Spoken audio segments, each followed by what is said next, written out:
What really happened with your host, Mike Rivero. The history the government hopes you never learn. Here is your host, Michael Rivero. And aloha, America. Welcome to our show today. It is Friday, January 12th, 2018. Thank goodness it's Friday. Thank goodness it's Friday. Thank goodness it's Friday. We have a lot of stuff to talk about today. The phone lines are open, 800-313-9443. Mike is in our control room, ready to answer the phones when you call on in. A little bit of a disappointment for you. I'm afraid the Lady Claire will not be with us in hour number 3 today. We're both over the flu. I'm almost back to my normal obnoxious self. But while she had the flu, she coughed so hard, she actually threw a vertebra in her spine out of position. She was at the chiropractor yesterday getting it hammered back on in, but she's still in a lot of pain, and this is not a very comfortable chair that we sit her in. So we're going to wait another week before she's back on the air. And I know you'll all understand. She is getting better. She is getting better, no question about that. But we have to take care of her. We're both getting OLDER and not make bad decisions when we're ill or injured. I'm going to start with something that is very alarming here. And apparently this happened over in Baltimore, where hospital security guards just wheeled this disoriented patient out onto the street and dumped her at a bus stop. And all she was wearing was the hospital gown and the slippers. Nothing else. Near freezing weather, disoriented, and they just basically kicked her on out there. Now, somebody was passing by, and he got it all on video. The video's gone viral, and needless to say, it's caused quite a bit of a reaction. The Baltimore hospital is out there saying they're conducting an internal investigation to find out what the heck was going on. But you can imagine that this is very alarming. I mean, did she just run out of money? The insurance company said, that's it, no more money. All right, kick her out. But again, an indicator that the quality of medical care in this country is in decline, and it's really all about the money, not about the medicine here. Now, yesterday I was talking about this strange warning issued by Canada Health, warning kids not to eat those little laundry detergent pods, and I wondered what could be going on there. As it turns out, apparently, this is the latest social media fad, where teenagers are putting these detergent pods in their mouths. It's called the Tide Pod Challenge. And so, yeah, it does make sense for Canada to issue that warning, because this is a really stupid thing to do. On the other hand, don't these kids understand putting soap in your mouth is a bad idea? And these laundry pods, it's not just soap. All those different colors, there are all kinds of different chemicals, fabric softeners. Who knows what all is in there? And they're clearly very toxic. So sometimes you have to wonder what these kids are thinking. And I understand fads can come and fads can go, but when I was a kid, a fad was like the hula hoop. And you didn't risk hospital or death playing with a hula hoop. Now, the other big story that's kind of got me riled up, if you will, is this fuss over Trump's language when they were discussing the immigration bill. And apparently somebody who was in that meeting came on out and blabbed that Trump was talking about why should we take people from these blank hole countries. And, of course, it provoked a huge response. Trump is a racist. The United Nations has denounced him for dismissing entire countries and continents with this comment. Now, Trump has come on back and said he didn't use that specific blank hole word. He did use tough language. And he's already being called a liar by a Democratic Senator, Richard Durbin, who says he was in there and said, yes, that Trump made these vile and vulgar comments repeatedly. Well, first of all, President swearing is nothing new. Harry Truman showed us all that. They all pretty much swear in private. And that's what that meeting was supposed to be, a private meeting. So Trump is surrounded by people where if he says one wrong thing, they run on out and they blab it to the media. And I don't think that's a very professional way to be conducting this business. But more importantly, the corporate media is trying to make the language Trump used the story. It's been all over. It's just, Fox News is just pounding it. How could he use those words to describe these countries? And they're doing that to steer away from the question that Trump was really putting on out there.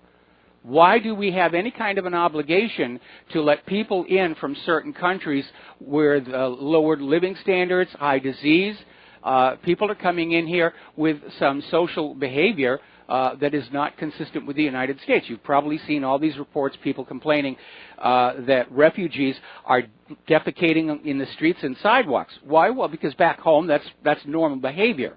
Here it isn't. And so, again, we're getting back to that issue.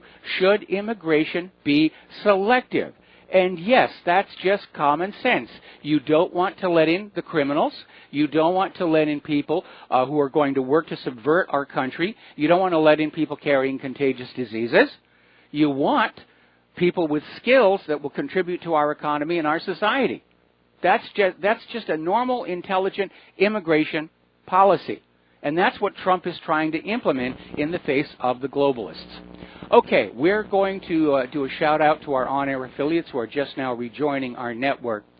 Now, Trump basically went on and said, why are we taking all these people from Africa and the Middle East? Why don't we, have more immigrants from, like, Norway? And immediately people in Norway got on Twitter saying, why would we go to the U.S. from Norway? Why would we give up our free health care? So it's just all over the place here. But in the end, the liberals are going to go ballistic. The open borders people are going to go ballistic. Trump supporters are still going to be Trump supporters because you know something? It's just a word. And we give words way too much power. We need to stay focused on the ideas and deal with that. I mean, corporate media, they're just out there, oh, Trump used a bad word. Trump used a bad word. Big deal. I don't think there's anybody listening to the show who at one point in their life or another has not used a bad word. They drop something heavy on the foot. They hit their thumb with the hammer. And yes, it'll just come on out. It's instinctive. But the issue is not Trump's language. The issue is a responsible, realistic immigration policy for the United States of America. Speaking of inappropriate comments, apparently Nancy Pelosi came on out and said the 5 white guys leading the DACA negotiations should open a hamburger stand. 5 white guys. But we're not being racist, are we, Nancy? In reverse. Okay, getting into more of the domestic stuff. First of all, I want to recap something that came in late yesterday. Sarah Carter confirms that phony Russian dossier paid for by the Clinton campaign, the DNC, and the FBI was in fact used by the FBI to obtain the FISA warrants on the Trump campaign. And so we've suspected it all along. We now have absolute confirmation. This leads us to the next link in the chain. This is coming out of conservativetreehouse.com saying that it's looking more and more like the Department of Justice and the FBI were working with Fusion GPS on Operation Trump.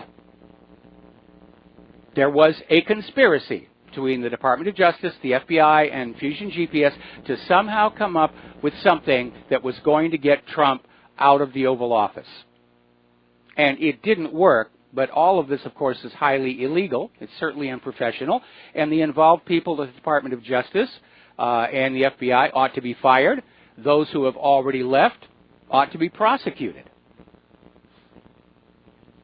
Now, down in North Carolina, there's been a bit of a victory for people who are opposed to the practice of gerrymandering. And if you're not sure exactly what that is that the representatives in a state, or the senators in a state, they will draw the boundaries of their districts very carefully to try and maximize voters in a district, to throw that district towards a certain party, to basically take large areas of opposition voters and break them up into multiple districts. And it's kind of a dirty pool way of subverting the democratic process here. And apparently a panel of federal judges have ruled that North Carolina's congressional districts are in fact unconstitutional and must be redrawn before the 2018 midterm election. And this decision boosts other efforts to reverse gerrymandering in the United States. because it is a way of cheating the system. It's a way of, again, breaking up groups of opposition voters into separate districts. Now, as you know, the U.S. House of Representatives voted yesterday to extend the National Security Agency's warrantless surveillance program for another 6 years. And the program, which is clearly unconstitutional, is part of the Foreign Intelligence Surveillance Act. Now, whistleblowers are out there rebuking this, saying that what the NSA is doing is treating all Americans like we're terror suspects. And we're not. I'm not a terrorist. I'm irritating, annoying, and obnoxious, but I'm not a terrorist. And you don't need to spy on me. We are living in a police state. I think in many ways we've already gone past some of the abuses that Nazi Germany heaped on their people. Now, David Schenker is a director of the Washington Institute for Near East Policy. He's a former advisor to neoconservative darling Donald Rumsfeld, and he's expected to be named Assistant Secretary of State for Near Eastern Affairs, this according to a report in The Hill. So again, we see Donald Trump, despite his campaign rhetoric, he's bringing in the neocons, he's bringing in the old guard, he's bringing in the war hawks. And it is disappointing, to say the least, when you look at how many years we've been at war in how many countries. It's amazing. Now, as you know, there's a new Steven Spielberg movie out called The Post, and it celebrates one of the two bright spots in the Washington Post's history, which is the publishing of the Pentagon Papers. And back then, this being before the internet, before the independent media, the American people were shocked when this information came out about how the government lied them into the war in Vietnam. And of course, they're definitely trying to polish the Washington Post's image because of more recent developments. And of course, the other bright spot in the Washington Post's history is Watergate. But the Washington Post recently, they're warmongers. They've cranked up the warmongering to new levels. And the Washington Post has been one of the biggest mouthpieces for the neocon agenda. They've been cheerleading for intervention in Iraq, Libya, Syria, Yemen, Yugoslavia, Ukraine, direct confrontation with Russia, talking about going into Iran. So yes, twice in its existence, the Washington Post did good. But they've got a lot of other stuff that is not so great. We're going to take a phone call. Nancy in New Jersey, aloha. Welcome to the show. What's on your mind? Aloha, Mike. I just find it's very coincidental that whenever some of these nonsensical things come out like this, Trump, with his words, there's always something else that they're trying to hide, from, like Veritas's Twitter expose recently, because that was really proved how the media maligns Trump and the supporters. Absolutely. Absolutely. We're going to be talking about that a little bit later in the program. In public, we expect our presidents to act presidential, to come across with dignity and restraint, because after all, they are the face of the nation to the rest of the world. But everybody in private meetings, they let down their guard, and they say things they wouldn't say in public. Remember when Dog the Bounty Hunter got kicked off the air because he'd used the N-word in a private phone conversation, and a family member said, "Oh, I'm going to take this out to the media. I'm going to get my name in the newspapers." And Dog's show was actually kicked off the air. Dog didn't say it in public. He didn't say it on his TV show. He said it in private. And people say things in private that is not intended for public distribution. And that's what was going on in this immigration meeting. And I don't know how that story got out, but it reveals that Trump has a real problem with the loyalty of the people around him right now. Anytime, you can't keep somebody on guard all the time. He can't carry that facade that he uses in public into his private life, or it's going to get in the way of him doing his job. Yeah. And also, I remember Joe Biden when the Obamacare was being sign. They caught him on a hot mic saying, you know, this is a big effing deal. Yes. And the media did not handle it anywhere near what they're doing now. It's just the hypocrisy is off the charts. Well, like I said, I Off think the charts. they're focusing on the language Trump used as a distraction so that people don't start asking, was Trump actually asking a legitimate question? Why are we letting people come in from these other countries who are not going to be a benefit to our society or our economy? Mm-hmm. That's a legitimate question. It deserves an answer. But no, we're going to go talk about the language that Donald Trump used and how it's racist and how he's condemning entire countries, which is kind of weird because every time the U.S. government is going to start a war, they'll condemn an entire country. Oh, those people in Iraq, they're all terrible. Saddam has got nuclear weapons. So, again, more double standard, more hypocrisy. Yeah. Oh, I'm hoping that more people are starting to see through this because it is really ridiculous. Absolutely. Anything else, That's Nancy? That's it? All right. Have a good weekend. Thanks an awful lot. We're going to let you go. The phone lines are open. And, okay, let's get on over to the war zones. Emphasis on the plural. Apparently, down in southern Idlib, the militants attempted a counterattack against the Syrian government forces and the Russians, and it ended in a disaster for them. The Russian Ministry of Defense has come on out and said that all of the jihadis who were involved in that drone attack on Russian bases have been killed. They did a precision strike and basically took them all out. Russia is also saying that the United States has de facto occupied part of Syria and is hindering humanitarian aid. And basically they're talking about the Rukban refugee camp in the Al-Tanf area of Syria, which is occupied by U.S.-backed forces, and there are strict limits for access of humanitarian convoys into that refugee camp. So it's a starvation blockade. And Moscow continues to emphasize the need to respect the sovereignty, territorial integrity, and the independence of Syria in the implementation of humanitarian deliveries and the observance of international humanitarian law. See, the U.S. hasn't given up. They're still trying to figure out some way that they can take this around. Okay, so more on the attack on the militants, which launched the drone strike. Apparently the group was found and killed by Russian Special Operations Forces. So that, as they say, as that.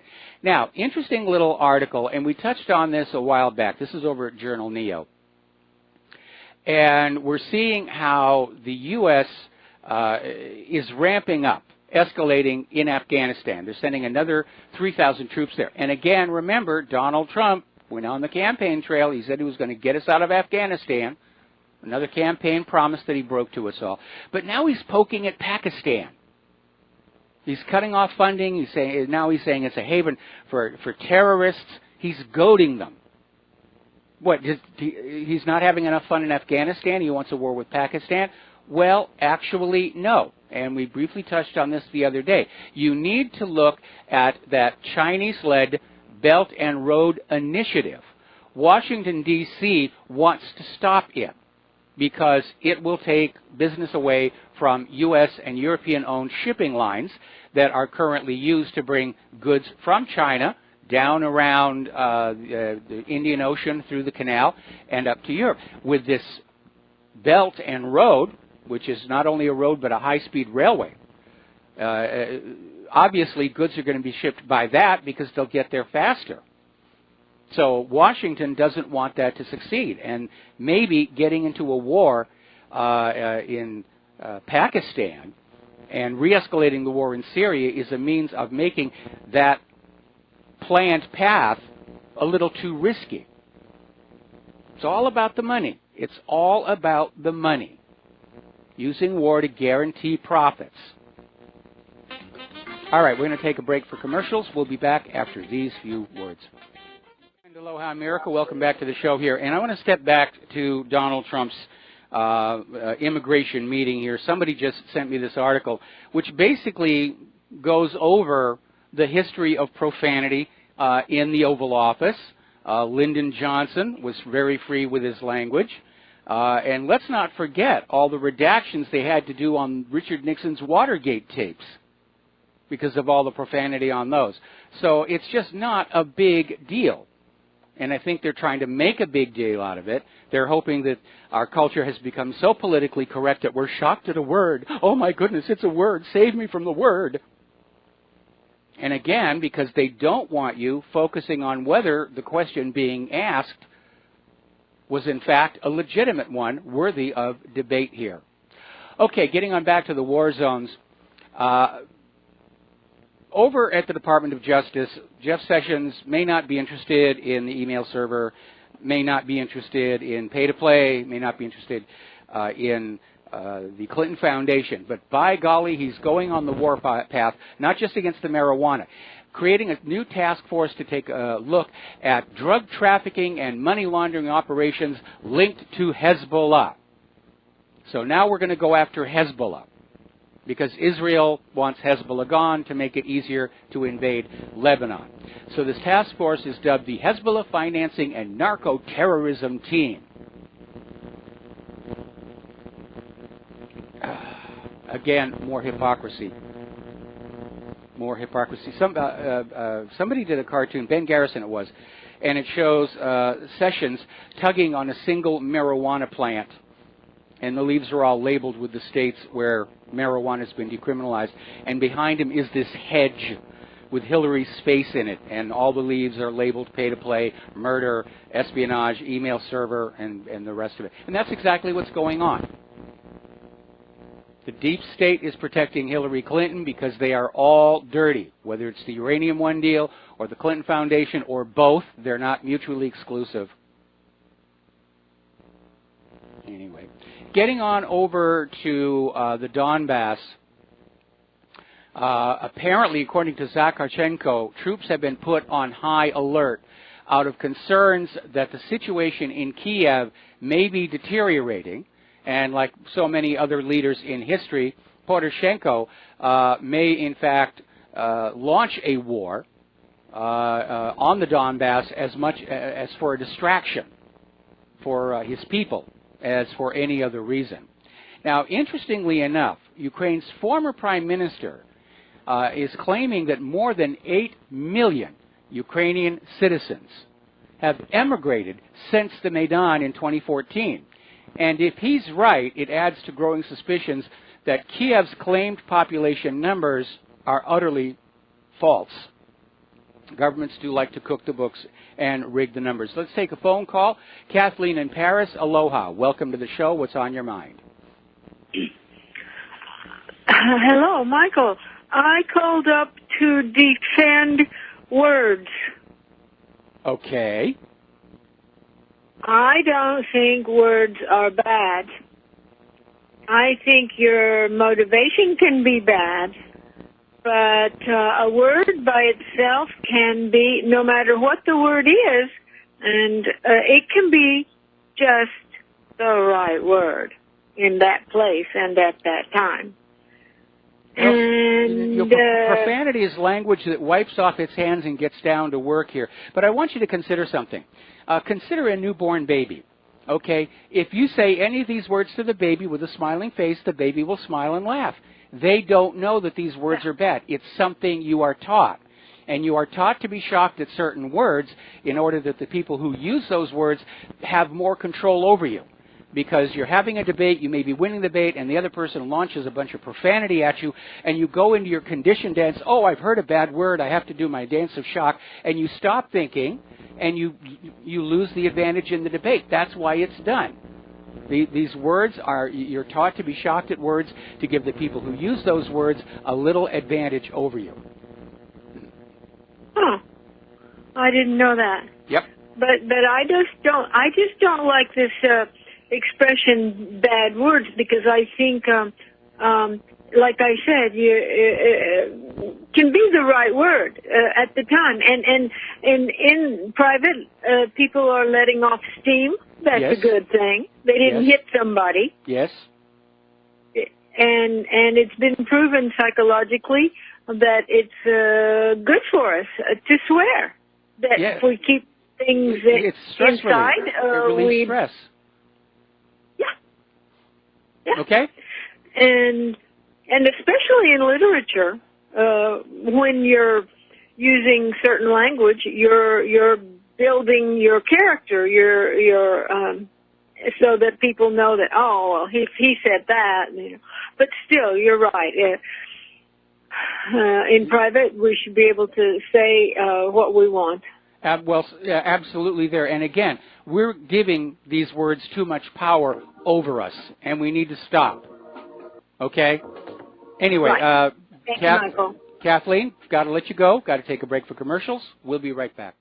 Aloha, America. Welcome back to our show here. Now, down in Israel, there's been another atrocity. A 3-year-old Palestinian child was shot in the head during an Israeli military training session in the northern occupied West Bank city of Tubas.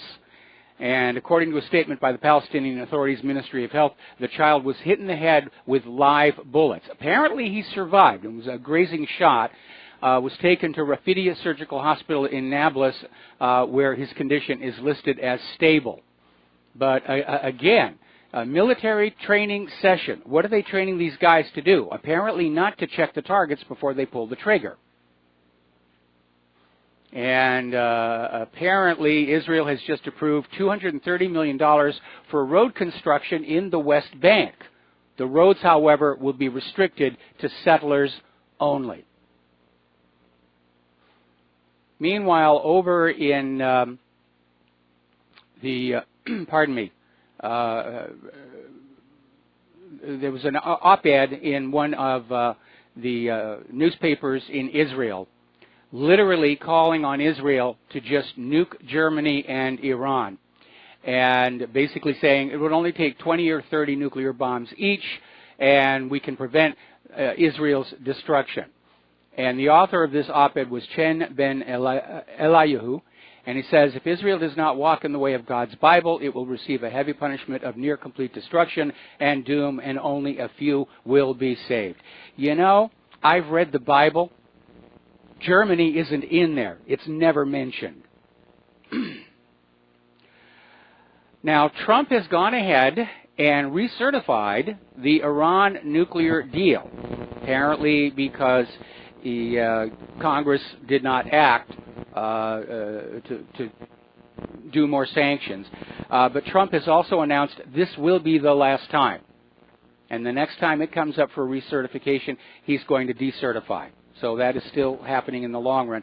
But at least it's a little bit of a back-off. We're seeing a little back-off in Iran. We're seeing a little back-off in North Korea. Paul Craig Roberts, unfortunately, has another point of view. And he's looking at this new nuclear doctrine coming out from the Pentagon, the Nuclear Posture Review, that basically redefines the rules under which nuclear weapons are going to be used by the United States. First of all, they're okaying the development of smaller nuclear weapons that are described as usable. We can't use the big ones. You know, we can't use them, but we're going to have little tiny nuclear bombs, and it's okay to use those. And more alarmingly, permits the use of these small nuclear weapons in response to a non-nuclear attack. Now, Reagan and Gorbachev understood there are way too many nuclear weapons already.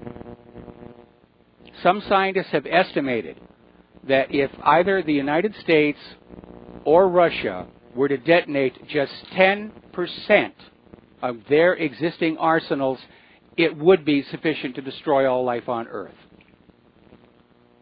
It would be on the beach for real. Okay. Now, over in Myanmar, very obvious war crime. Apparently the military forced 10 of the Rohingya to dig their own graves before executing them. And the military of Myanmar has admitted its soldiers killed 10 captured Muslims, who they said, well, they're terrorists. Anybody you're going to shoot, just say they were a terrorist. And the government forces have been conducting a cleaning operation. Apparently they had been attacked by Bengali terrorists using sticks and swords. Now, not a lot is happening in Korea right now. Obviously, North Korea, South Korea is still talking. Everybody's getting ready for the Olympics. The saber rattling has stopped. For some reason, after all his bellicosity in recent months, Donald Trump made a very bizarre statement to the Wall Street Journal in an interview.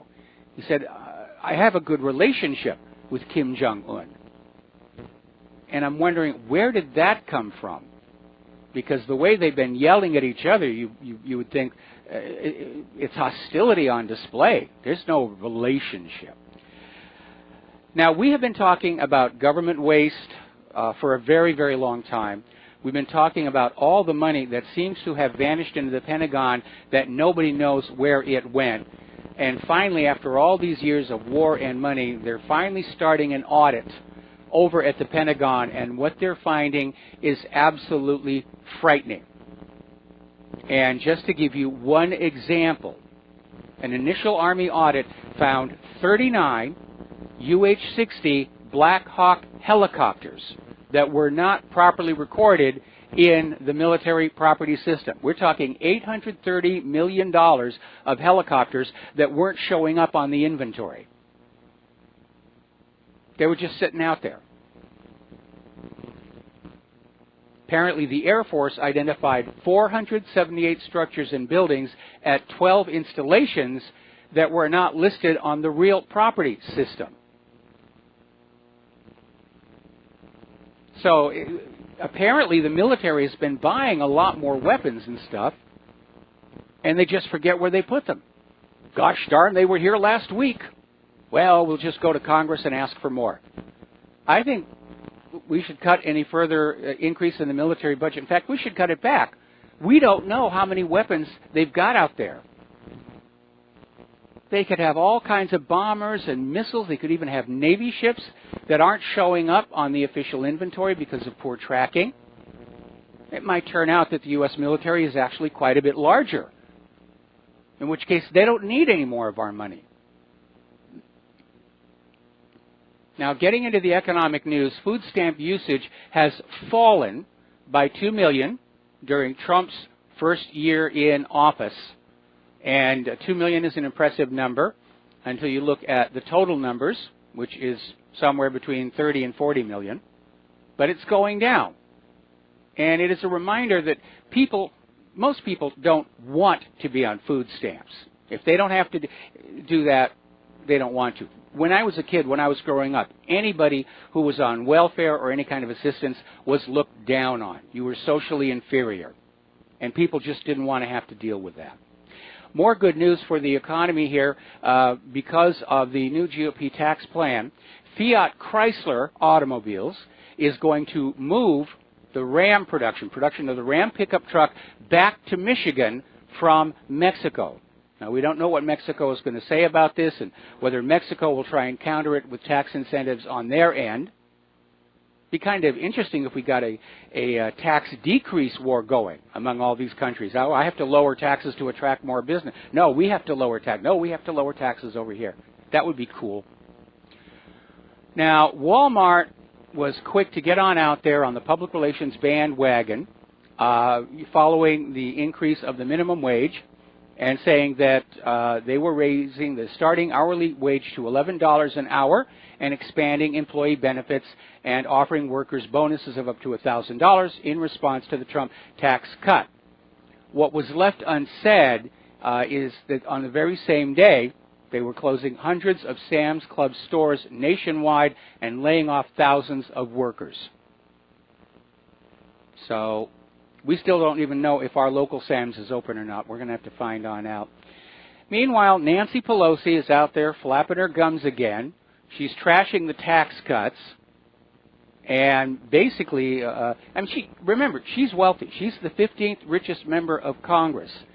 And she sometimes comes across as delusional. Basically, she says those $1,000 bonuses are crumbs. I guess from her point of view, being that wealthy, it is a crumb. For somebody who's working minimum wage, $1,000, that is nice. That's a down payment on a car. Article coming out of deviantinvestor.com pointing out how many aspects of the economy seem to be in bubbles. We're in the bubble zone. And cryptocurrencies appear to be in a bubble. The stock market is in a bubble. It's the most overvalued in history, far worse than 1929. Very little yield on the bonds. Many European countries less than zero.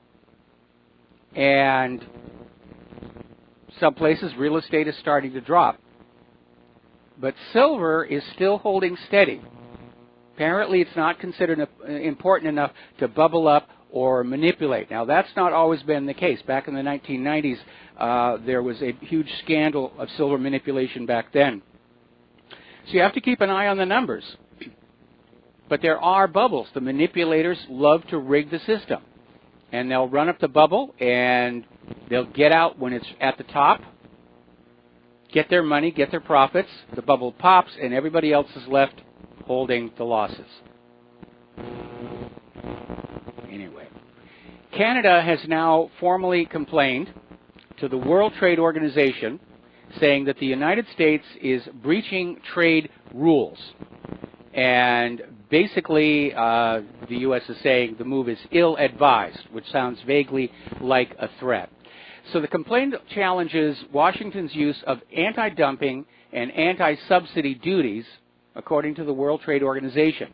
Ottawa has cited around 200 examples of alleged U.S. wrongdoing, almost all of them occurring concerning other trading partners such as China, Brazil, and the European Union.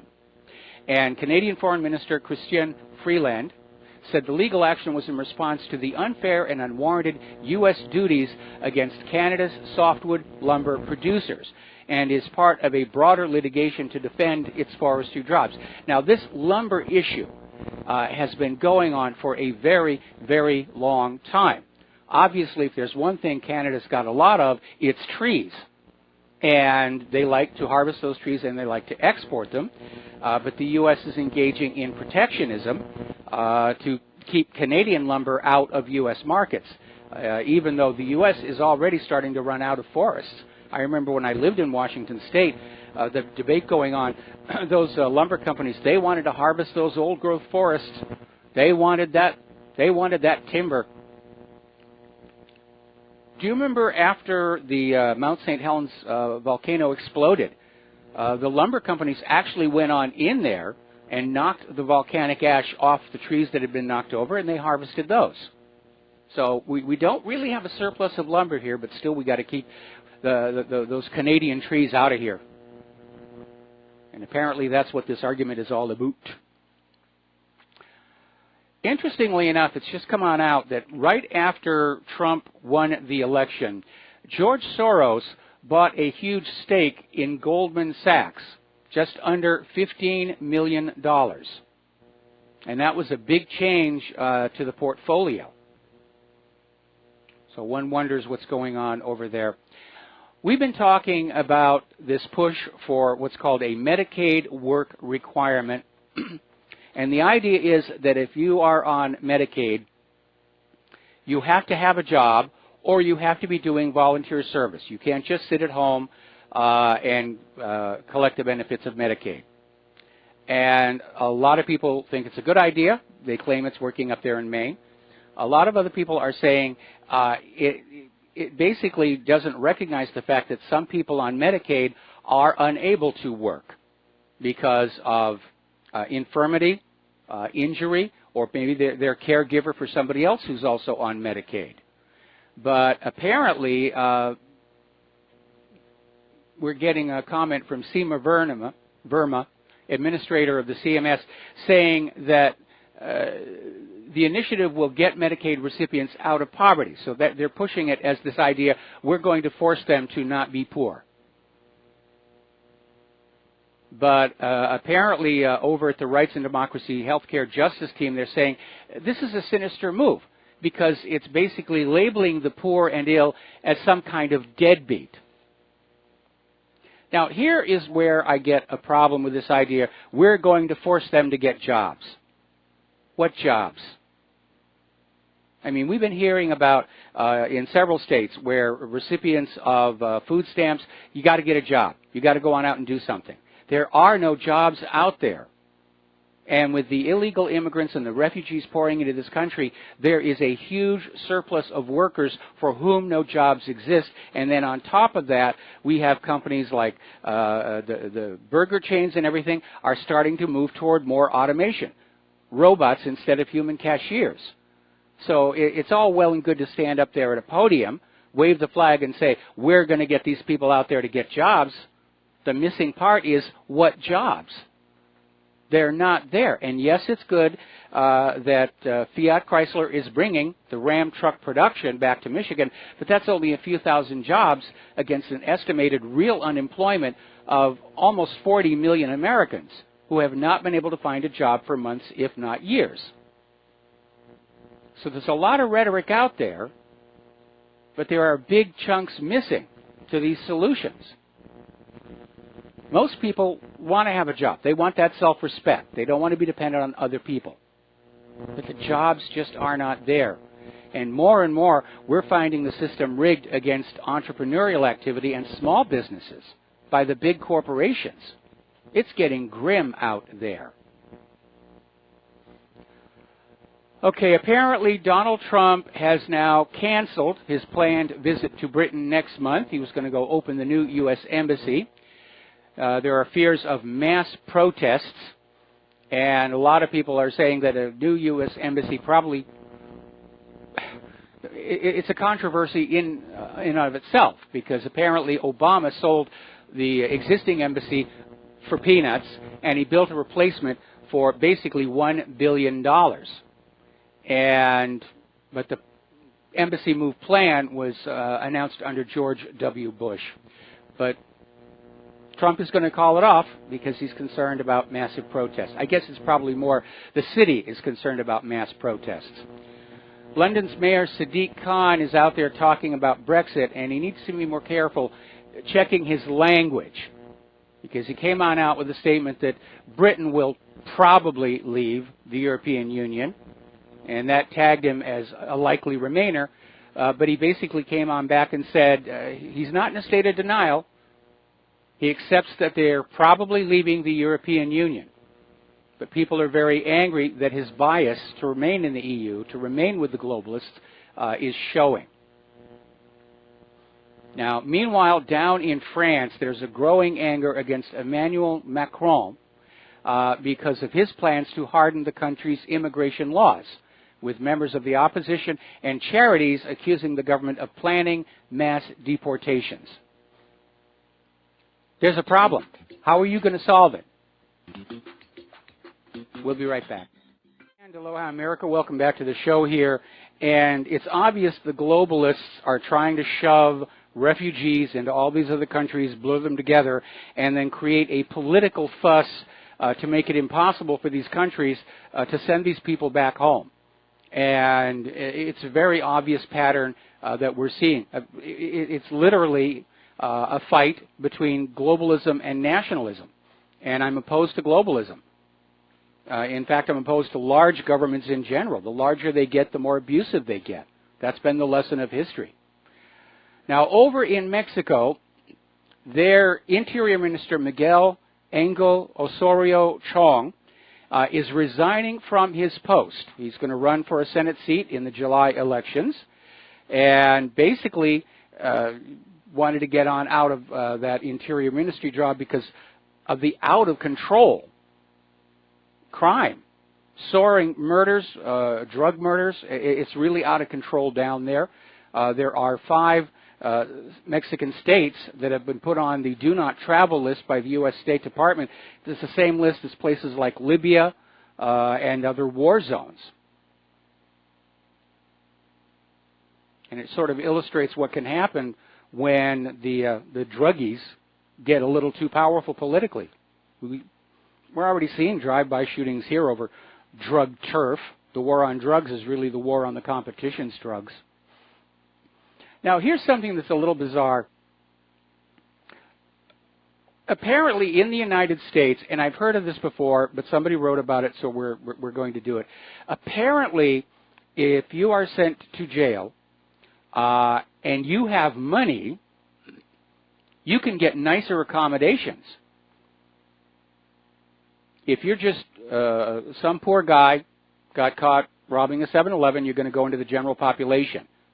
But apparently some prisons have decided as a moneymaker to have a separate exclusive section for their wealthier prisoners where they are very comfortable. They got flat screen TVs, they've got computers, books, very comfortable beds, and they're calling it the Pay for Stay program. One of the places they've got is Seal Beach, Hermosa Beach. We figured you'd have this in California. And the other luxuries, there's semi-private rooms, single showers, and they can make phone calls whenever they want. And apparently those with the resources can actually buy their way out of serving time in the Los Angeles and Orange County jails due to the overcrowding.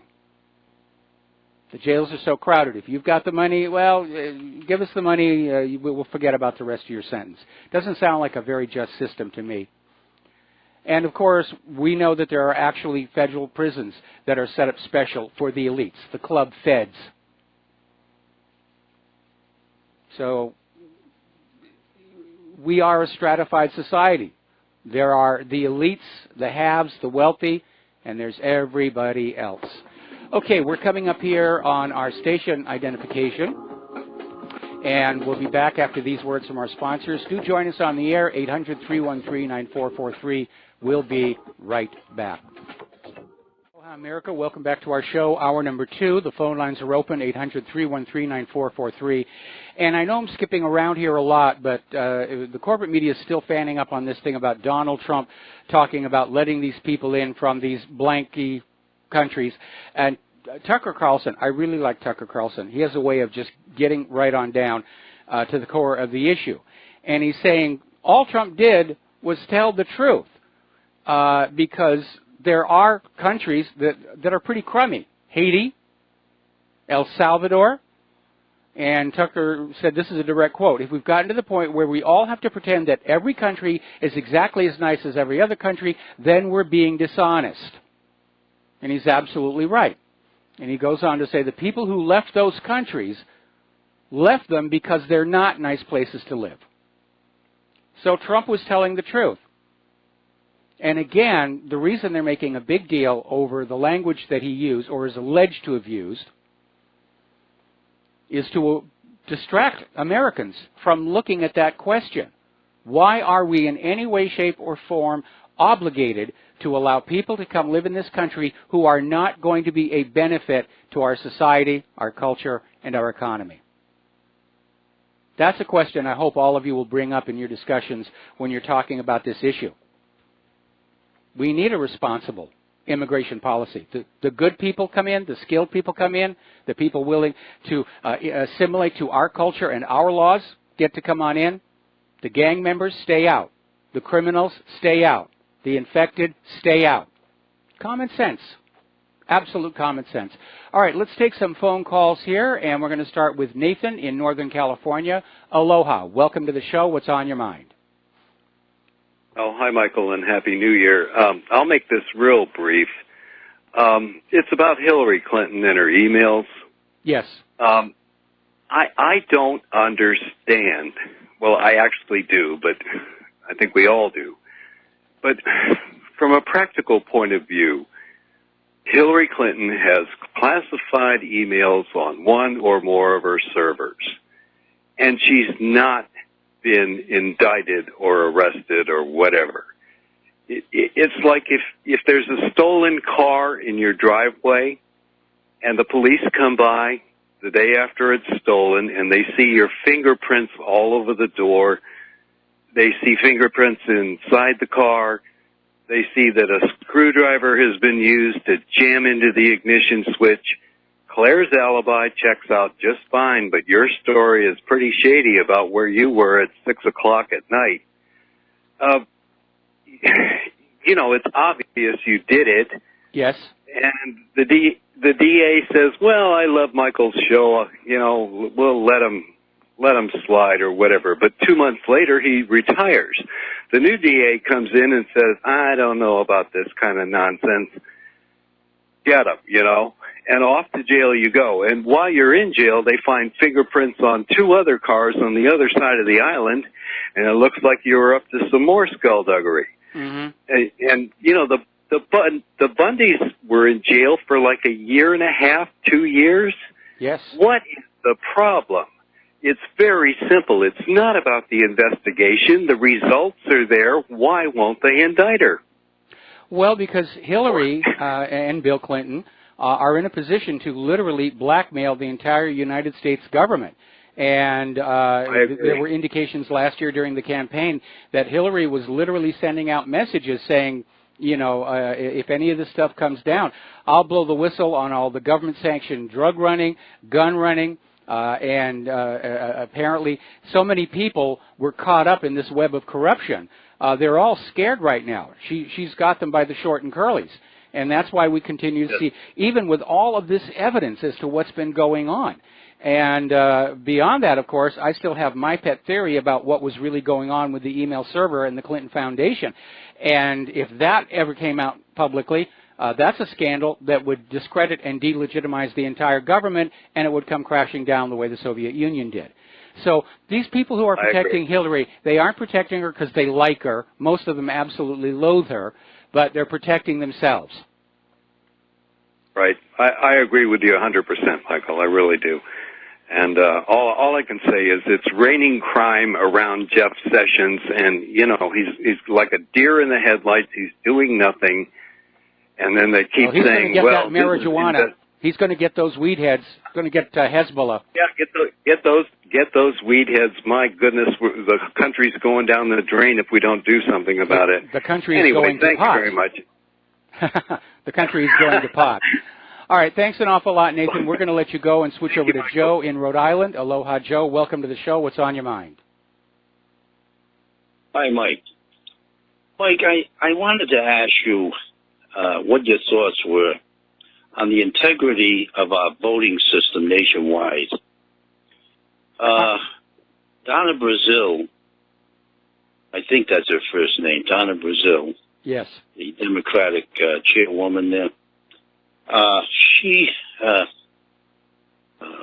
think it was wrote a book, or there was information in the local newspaper that Hillary Clinton actually didn't win the Rhode Island primary election. It was actually, what's his name from Vermont? Bernie Sanders. Bernie Sanders. And yet there was a discrepancy there. And also, political leaders. I mean, we're questioning even the FBI, the CIA, all the intelligence organizations today. We're seeing it right out in front. I don't want to say lying, but deceit that's going on. And it's incredible. The whole thing is being exposed. Yes. Democrat, Republican, I mean, it's absolutely incredible. And yet, nobody wants to really dig in and check the integrity of the voting system, which is the most important thing. Before you do anything in this country, you've got to have the integrity of the voting system absolutely sound. I agree. It has to be going through with a fine-tooth comb. If not, Mike, we are living a hellish lie. The whole thing is a lie. And we're trying to instruct the world. If our voting system is off, we're trying to be the leaders of the world. Forget about it. Well, much of the rest of the world has already stopped following the lead of the United States, and our election system is a joke, and there's nothing new about that. It's been going on for a long time. But with the advent of all the electronic systems, massive election fraud became far easier to commit and far easier to conceal as well. And it really is an absolute shame. And I wish Trump had backed up his Voting Integrity Commission with a little bit more political muscle. The fact that all of these state voting commissions were refusing to cooperate tells us they've got something to hide. and our election system is a Yes, joke. definitely. And it's possible to have honest elections. I wrote an article about it that's up at whatreallyhappened.com. But the reason nobody's doing anything about it is because everybody who's in a position of power, Congress or anywhere, they're a beneficiary of the system. It works for them. It keeps them in power. I get calls and emails from people in Arizona all the time saying the only explanation for John McCain staying in the Senate as long as he did had to be election fraud because they didn't know anybody who voted for him. And so, yes, it's a rigged system. And the people who rigged it aren't going to change it because it does what they want to do. And the first thing we need to do is we need to educate all Americans that our current system is deeply flawed. And that it is set up to allow elections to be stolen. And when enough Americans get angry about that, then we can perhaps force a change. Of course, I think before that time happens, we're going to see this Soviet Union-style collapse of the federal government, and then we get to restart from scratch and build it up, you know, from the bottom up and make sure that we hardwire a uniform, honest election system all over the country, which includes voter ID, absolutely. Because we had that memo that surfaced earlier this week where the Democrats are openly admitting they're relying on the illegal immigrants to vote to win Democratic races. Yeah. Yeah, it might. I'll tell you, we can talk about this and we can talk about that and talk about this politician, that. Unless the voting integrity is sound, absolutely without blemish, we're living a lie, Mike. I agree. You know, we're living the big lie. The deep state is just choosing their own leaders, their own puppets, and the American people are totally disenfranchised. That basically says we are living in a dictatorship, like the old Soviet Union. The Soviet Union had elections, but nothing ever changed with those. And Mike, if that's the case, Mike, if that's the case, that we're living a lie, and our kids probably are right. They know what's coming. These young kids sense it. They sense the falsehood. Yes. The injustice. They sense the whole thing. Their minds are clear of all the clutter that us adults have. In many ways, yes. Unfortunately, they've been filled up with a bunch of other clutter by Common Core, and they're not actually trained to evaluate the way you and I know how to do. And again, that's by design. Common Core's goal was to make our generation into useful, obedient workers who don't question their reality. Okay? Well, thank you, Mike. All right. Happy New Year. Have a good weekend. We're going to let you go. We're going to do a shout-out now to our on-air affiliates who've just now rejoined our network. And we're going to take another phone call from Mike in Kentucky. Aloha, Mike. Welcome to the show. What's on your mind? No, I was just trying to figure out where I'm going to volunteer so I can get my free medical care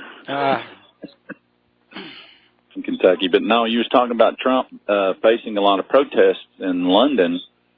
And I can't remember, it was Cambridge Analytics or a couple of billionaires that somehow money can't buy the type of analytics that they helped him get the Electoral College with, apparently.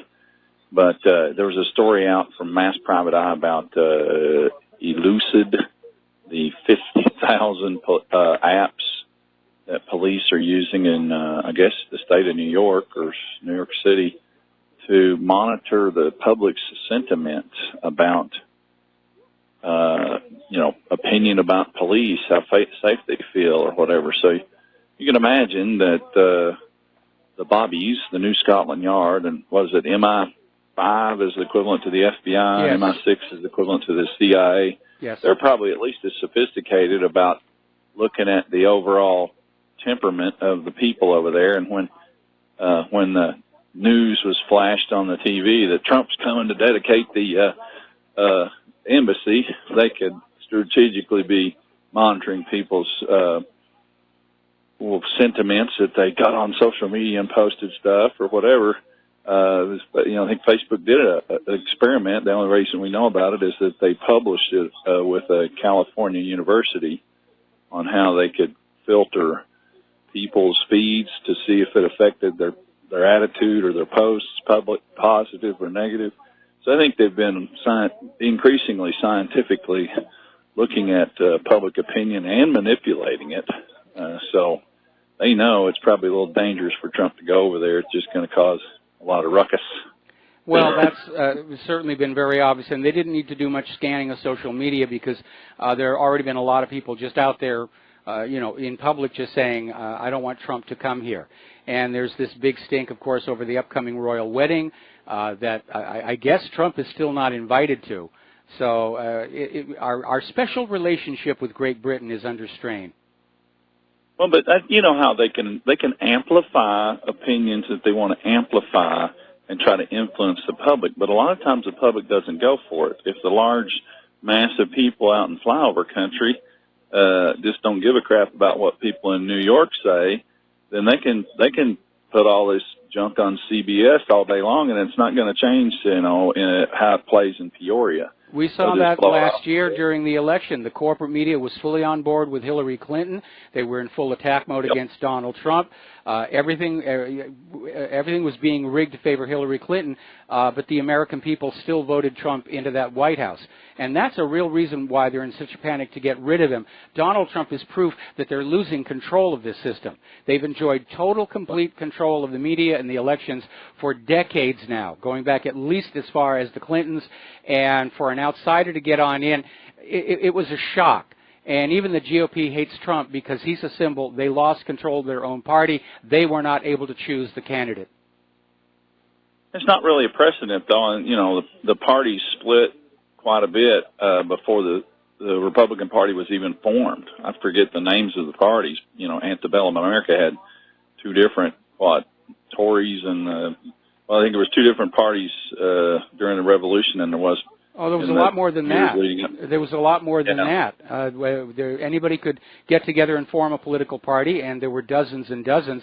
The two-party system was arrived at to lower the cost of bribery to corporations, where instead of having to give campaign donations to 8 candidates to bypass the will of the voters, you only have to donate money to 2 candidates to bypass the will of the voters. And that is really the main reason why third-party challenges are placed at such a disadvantage.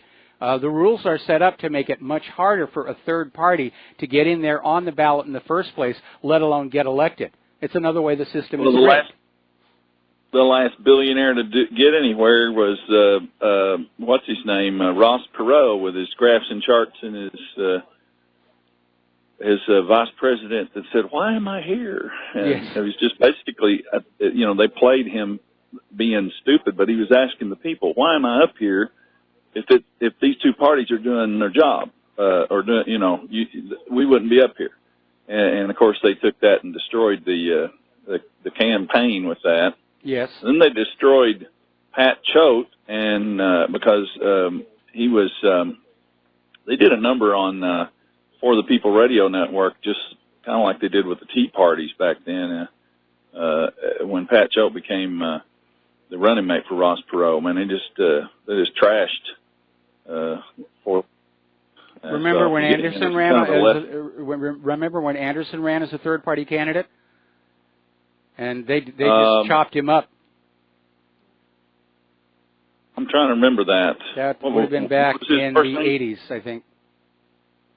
Yeah, I'm probably paying too much attention back then. I might have actually voted for Reagan. I don't remember. Anderson came after Reagan. Oh, okay. So he ran against H.W.? No. You know something? I'm sorry. I thought you meant voted for Reagan for governor. No, Anderson would have been. You know something? I'm going to look it up on WikiLeaks. Okay, because this is getting way back. I know the name. I mean, it's vague, but I remember voting for Charles Collins because I just was so disgusted with everything. He was a superintendent of some Georgia public school, and he actually got on the ballot in a lot of states in the early 90s. And that was the last president I actually voted for, I think, was Charles Collins. I didn't even vote for Ross Perot. I was just so disgusted with everything. Well, I can understand that. Anyway. I mean, I have just, I don't vote anymore. It just seems to encourage the bastards. Exercise in futility, it seems. It is. I'm sure that somebody votes on my behalf, though, because that's the American way. Or several down at the cemetery may vote anyway. So that's true. Absolutely. Talk to you later. All right. Thanks an awful lot. We're going to switch on over to Mark in Philadelphia. And, Mark, I'm going to have to take you through the commercial break. What's on your mind? Yeah, I wanted to bring up, the previous callers talking about, how we're in such shape politically. There's a couple things I want to mention to you, Michael. I don't know if you've watched the series called Boardwalk Empire. I looked at it a little bit. I'm not really big on mafia movies. I mean, obviously, I watched the Godfather franchise and everything. But I understand there is organized crime, despite what J. Edgar Hoover used to say, and it does entangle itself with the government. We saw that especially during Prohibition. Well, and even more importantly, and the other thing I want to mention to you is if you can get a hold of Art here in Philadelphia. He's been on Rick Adams' show on the weekend. I don't know if John Stadtmiller can facilitate you getting a hold of Art, but you should have a long conversation with Art. Art is from Philadelphia. He's okay, my elder. Mark, I'm going to put you on hold. Mark, I'm going to put you on hold, and we'll come right back to you after these words from our sponsors. And aloha, America. Welcome back to the show here. And once again, if you would like to support Republic Broadcasting and keep us on the air, the postal address to send a check or money order is Republic Broadcasting Network, 2251 Double Creek Drive, number 302, Round Rock, Texas, 78664. If you want to phone on in and become a recurring subscriber, the number is 800-724-2719, extension 03. Thank you. So we're going to go back to Mark in Philadelphia. We're talking about organized crime, which has been around for a very, very long time. We're talking about politics, which has been around for a long time, and the fact that they do interact quite a bit. Again, going back to the Godfather movie franchises, the Godfather is always talking about how they own this judge or this police person, and unfortunately, people in politics are for sale. Aaron Russo used to say politicians would sell their own mother for $1. And that is unfortunately, that's why they go into politics, so they can hang out the for sale sign. And so there's no surprise that there's a tremendous amount of overlap. We know that the Central Intelligence Agency basically partners with organized crime for certain operations, such as trying to get Fidel Castro. So, Mark, what more do you want to tell us? Okay, so on that note, I refer you to Art, if you can personally contact him and talk to him for really keen detail on the mafias in America, and principally certain mafia that actually is the intellectual part of the mafias, and it became so, and some of this is given away in the series, and I would encourage you to watch it and study it. Okay. Social dynamic reveal. So, because I've watched it twice. Now, it's so interesting that coincidentally, to watching that series, right after I watched it, I met an older man here in the Philadelphia area who's a walking history book. He's 81 years old, and it turned out that his father was a bodyguard for the head of the mafia of Philadelphia. Now, he told me, he says, look, Mark, he says, Philadelphia police force was not only the most corrupt in the mid-Atlantic region or the most corrupt in the United States, they were known around the world to be the most corrupt police force. Now, why is that? Because they helped unload the rum that was coming off, the whiskey that was coming off the boats that was coming up the Delaware River. They were guarding it and unloading it. So this was a central key area for the Prohibition, the speakeasies and all that, the rum running. Okay? So, and so what happened is this guy named Meyer Lansky, he was up and coming, and he was a genius. He was a business and logistical genius, okay? And that's how it ended up that he started influencing the other mafias and in ways that would make them a whole lot of money, and so they started paying attention to him. And that's what also propped up the Jewish mafia. Now, when most Americans think of mafia in the United States, what do they think of? They think of the Italian mafia. Yeah. Why is that? The movie industry portrays the mafia is the mafia. Well, there were several mafias. There was the Irish mob, and then there was the Italian mob, and then there's the much lesser known Jewish mob. So there's a lot of good detail in there, and that mob, the Jewish mob, controlled Philadelphia hands down. And so anyway, and the whole prohibition thing, and it's portrayed in the series, it was a setup. They wanted the law to go into effect because they could grab a hold of something that everybody would demand, and they could charge premium prices, and then the government officials were in on the deal because they could get a lot of payoffs, you know. And it's portrayed in the series very well, and I'm surprised that they gave up some of those secrets. And by the way, here's another key point. Whose idea was it to bring heroin into the United States? The Italian mob and the Irish mob, they didn't want to have anything to do with it. They thought it would destroy their customer base. Now think about that. Yes, that's even portrayed in the Godfather movie, in the first one. Right, but you know who it was, whose idea it was? And he did it secretly behind his partners' backs. That would be the Irish mob and the Italian mob. He did it behind their backs, and he snuck in heroin coming up through Tampa Bay, where the rum was coming out of Cuba. So he was sneaking in heroin in the shipments of the alcohol. And when the Irish mobster, Enoch Thompson, out of Atlantic City, found this out, he had him on his knees, and he's going to send him to the grave. But he let him off, and several times. So anyway, so that was where the idea for importing heroin is. So Lansky was a genius. He was a business genius, but here's the part. He was evil genius, and he didn't give a damn about human life or anybody. If it wasn't making him any money, he would easily do away with people. So, but he was a genius, give him that. And then, so there's a lot of, there's a big, deep root system here where these gangsters made a lot of money. Back then it was a lot of money. And even by today's standards, a boatload of money. Yeah, so and then after Prohibition, they started buying their way into the political system, like the Kennedy clan. All right, well, listen, Mark, I'm going to have to let you go. We got to do another commercial break, and I got other callers waiting on the line. So we'll be back after these few words. Aloha, America. Welcome back to the show. We're going to go back to the phone lines now. Dustin in New Jersey. Dustin, thank you for waiting so patiently, and what is on your mind today? Hey, Mike, how you doing? Doing okay. Hey, a previous caller on the mafia. Yeah, I think Hillary Clinton, Obama, and Bush won up that evil genius guy, though. Yeah, I was going to make a comment to that effect. Well, evil geniuses are all over the place, unfortunately. The only real difference between those in government and those in organized crime is the ones in organized crime have committed crimes which prevent them from running for office.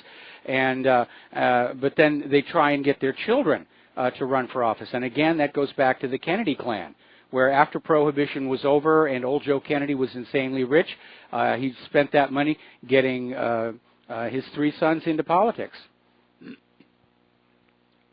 Mike, I came in late to listen to you.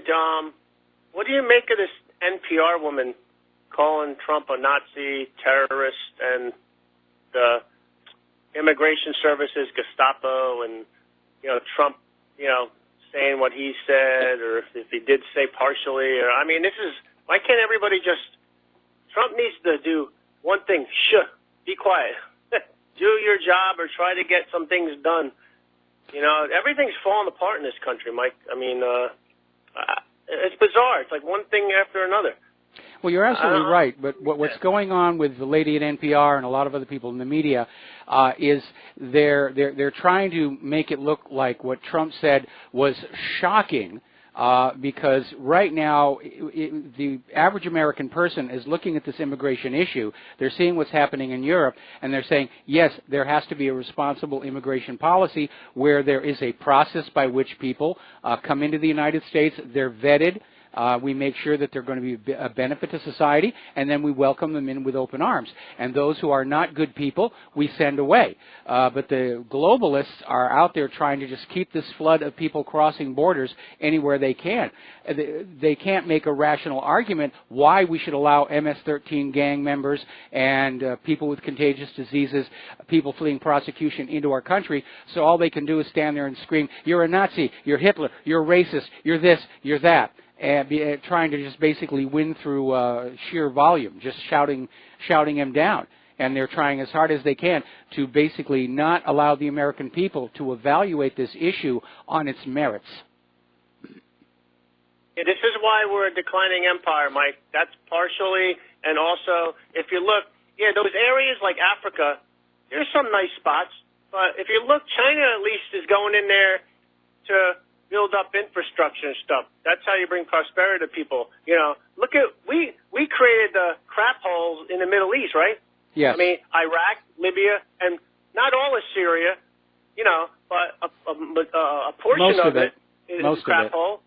Yeah, due to our not just meddling, but imperialist tendencies. And, we created the mess there. And we also created the mess in Africa, and so did Britain and France. The big four there, they're all to blame.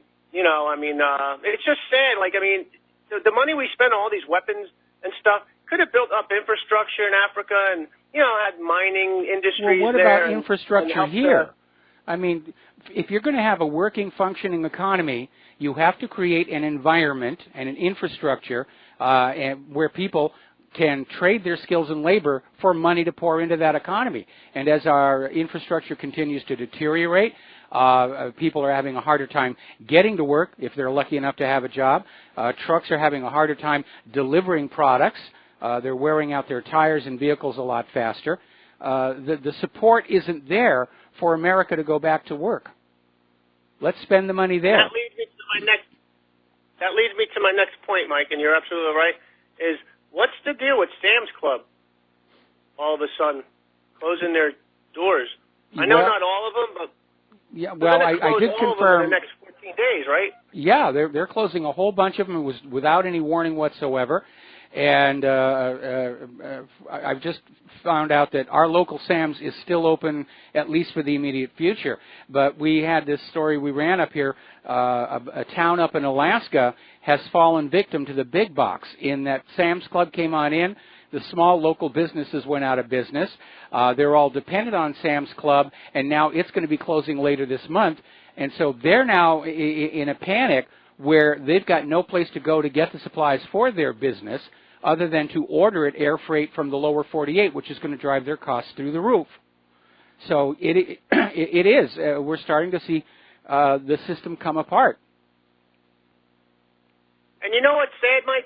These companies want you to give you just let us know 2 weeks in advance when you're going to leave so we can replace you. And these guys, they'll just, put a notice on the door the day you show up for work.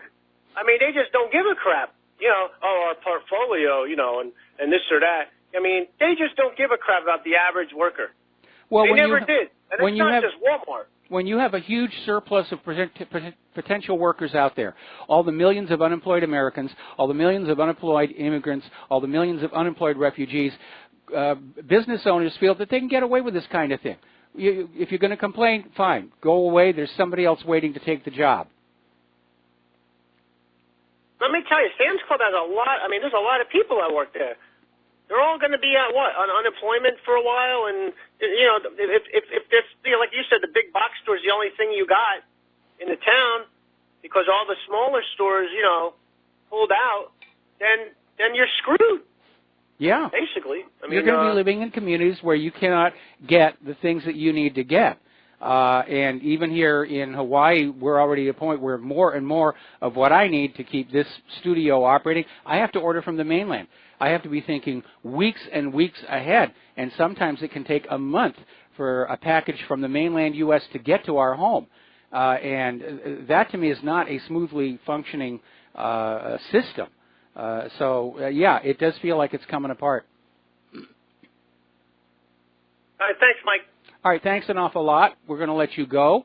The phone lines are open, 800-313-9443. Now, we were talking earlier in the show about Paul Craig Roberts and estimates by scientists that if the Soviet Union or Russia were to detonate just 10% of their respective nuclear arsenals, it would be sufficient to end all life on Earth, on the beach for real. And so we're looking down here at this article from Global Research called Fukushima Darkness. And it's basically saying that while TEPCO and the government of Japan are saying we're going to clean this mess up and we're going to decommission the plant, first of all, they're saying it's going to take decades to fully decommission and clean up the Fukushima Daiichi nuclear plant, and it's going to cost basically almost $200 billion is the current estimate, and we know that that's going to go up. But here is the problem. The radiation, starting all the way back when the reactors blew, has been pouring into the oceans and into the atmosphere. And it's basically all over the world right now. And you get it starts to accumulate, bioaccumulate in plants. Claire and I have given up eating seafood because we don't know where it's coming from. But the fact is that given enough time, any of these nuclear accidents could prove to be an extinction level event. We don't know how many of today's cancers and leukemias resulted from all the above ground nuclear testing in the 40s and 50s. We do know that it did happen because of the Nevada test where they marched a bunch of soldiers into the aftermath of the bomb, simulating a nuclear breach in the enemy's lines. And those soldiers all spent the rest of their life with cancers and leukemia. If you get contaminated, not just exposed, exposure comes and goes, like a chest x-ray. If you get contaminated, if these particles are ingested or inhaled, they stay there and they radiate continuously, and it's only a matter of time. And the mess from Fukushima it's just everywhere. And we have our radiation detector, and we keep an eye out.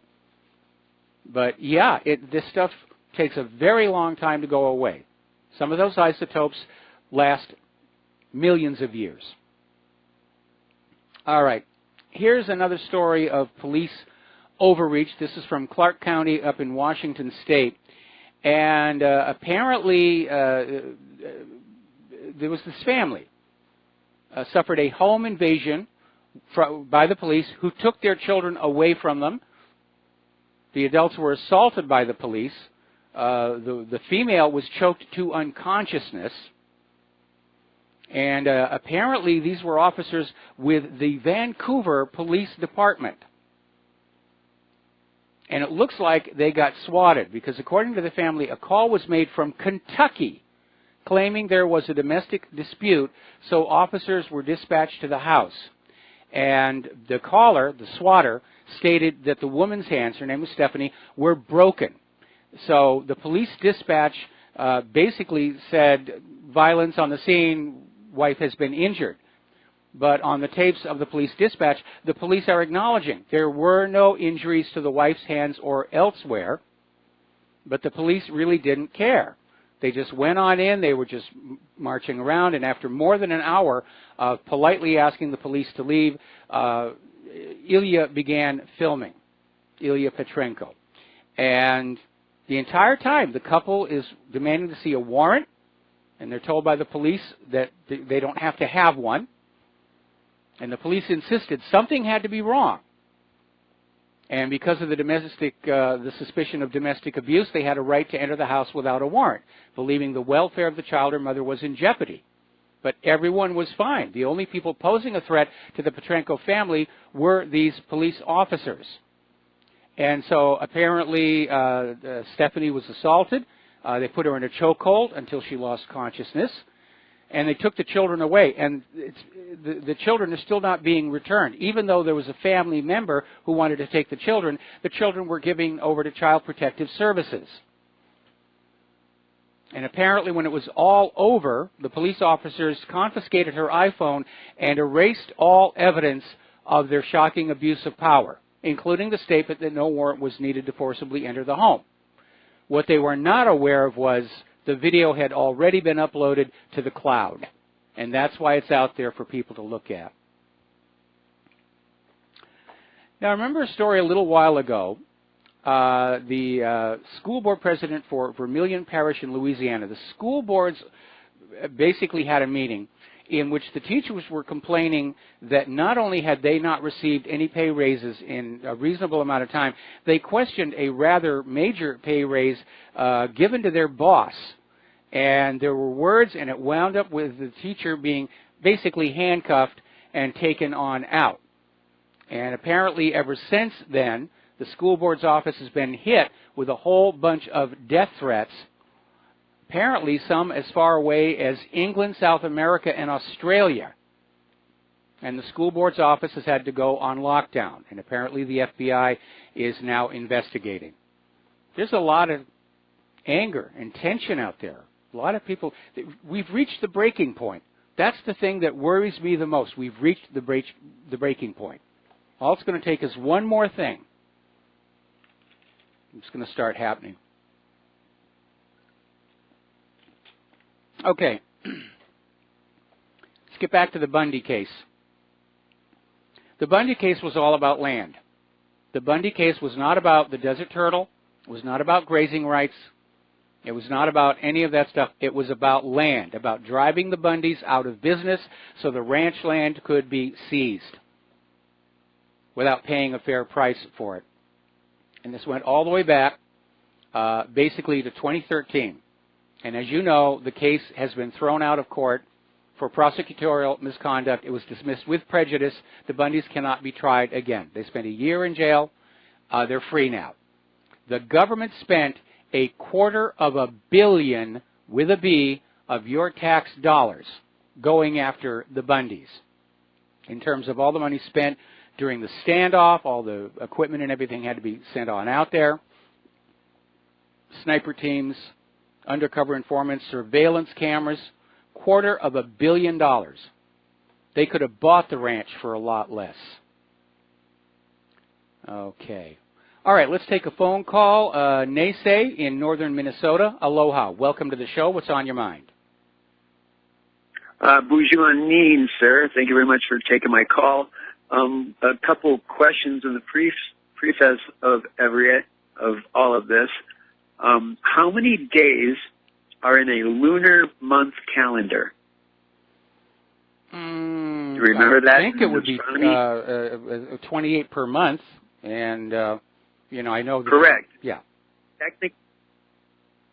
Technically, it's 28.5 in a lunar calendar month because it correlates with a woman's menstruation period. However, if you look at 2018 and you look at January 1st, we have a full moon on the 1st. So when would the next full moon be? If it's 28 days? However, if you look at the calendar, it says the next full moon is January 31st. Now, this is also called a once in a blue moon. Yes. So then we have February, which has 28 days in it, except on a leap year, and you would think there would be one full moon in that 28-day period, calendar month. No, there is not. And then again in March, we have a full moon. Okay, can I back you up a little bit? Can I back you up a little bit? Part of the confusion stems from the fact that the beginning and the end of the lunar day doesn't line up with the beginning and end of the day in whatever time zone you happen to be. And by the way, that second eclipse on the 31st will also, second full moon on the 31st will also have an eclipse. We're going to see it from right here in Hawaii. So that's what makes it such a rare event, an eclipse of a blue moon. But the days don't really line up, so that's why you're going to see occasionally there's going to be an offset that doesn't quite line up with the Gregorian calendar. But okay? that's impossible. It's impossible for it to go from 28 days, because if you look at the full moon of December, it occurred on the 3rd of December, causing a 28-day calendar moon cycle as it should be. Okay, we're running out of time. We're running out of time. What's your point? The point is that these calendars are made 9 months in advance, and the powers that should not be are continuously trying to keep us out of sync and away from the natural cycles of the indigenous people. I'm sorry. The calendars are trying to follow the natural events, and they don't do a perfect. They don't do a good job. That's why we have leap years. Okay. Thank you very much for the phone call. We got to let you go. We'll be right back. Aloha, America. Welcome back to the show here. And there is no evil intent in the fact that our calendars and timekeeping are not perfectly matched to the cosmos. That's our failings more than anything else. Obviously, before there was timekeeping, everybody lived in sync with the natural rhythms: sunrise, sunset, passage of the moon, and many life forms are synced to the lunar cycle. Many fish in the ocean will basically stay deep during the full moon and come shallow when it's new moons to avoid being eaten. But the artificial imposition of some kind of a marking of days and dates was necessary, certainly for early agriculture, to try and predict when the planting was going to be. And the reason everybody settled on a clock that was based on noon rather than sunrise and sunset had to do with early map making and cartography. And so we started readjusting our lives around these artificial constructs. And they're not perfect. That's why we have leap days and leap seconds. But it's the best that we can do, in part because these cycles slowly change over time. All right, we're going to take another phone call here. Larry in Washington. Aloha. Welcome to the show. What's on your mind? Yeah, Michael, when you were talking about John Anderson. Yes? That was first Reagan. Okay. And why I remember this is because when Reagan was running, I was a state representative for the Young Republicans, and I put something on the state floor about the investigation of Congress into the powers of the CFR and the Trilateralists exerting on Congress. Mm-hmm. And if you remember correctly, back then, in Florida, where they had the national convention, there were signs being walked up and down the aisles, no CFR or Trilateralist, because at the meeting in the state, John Anderson was a member of the Trilateralist, and we had an open debate about that. And that's why I remember John Anderson. Oh, okay. It's an interesting story. Okay, Bud, that's all I have to say. All right, thanks an awful lot. Okay, let's see. Boy, there's a lot of stuff coming on in here. Let's talk about the flu. It's hit 46 states. The epidemic is widespread. Britain especially has been hit with the Aussie flu, the Japanese flu, and now apparently there is a third flu called the French flu. And they are really in trouble over there. The hospitals are jammed. And of the three, apparently the Aussie flu is the worst. That's the H3N2. It's a particularly deadly variety. And hospitals are starting to run out of Tamiflu, which, here's the problem I have with that. They gave Claire Tamiflu when she first got the flu. It didn't work. They had to change medications before they got a positive result. We're going to take a break for station identification. Back with another phone call after these few words. Aloha, America. Welcome back to our show, hour number 3 here. And the phone lines are open, 800-313-9443. Well, Planned Parenthood is probably breathing a sigh of relief because they're being shoved out of the spotlight. Apparently, the FBI is interviewing former employees of a funeral home whose owner runs a side business on the same premises selling human body parts.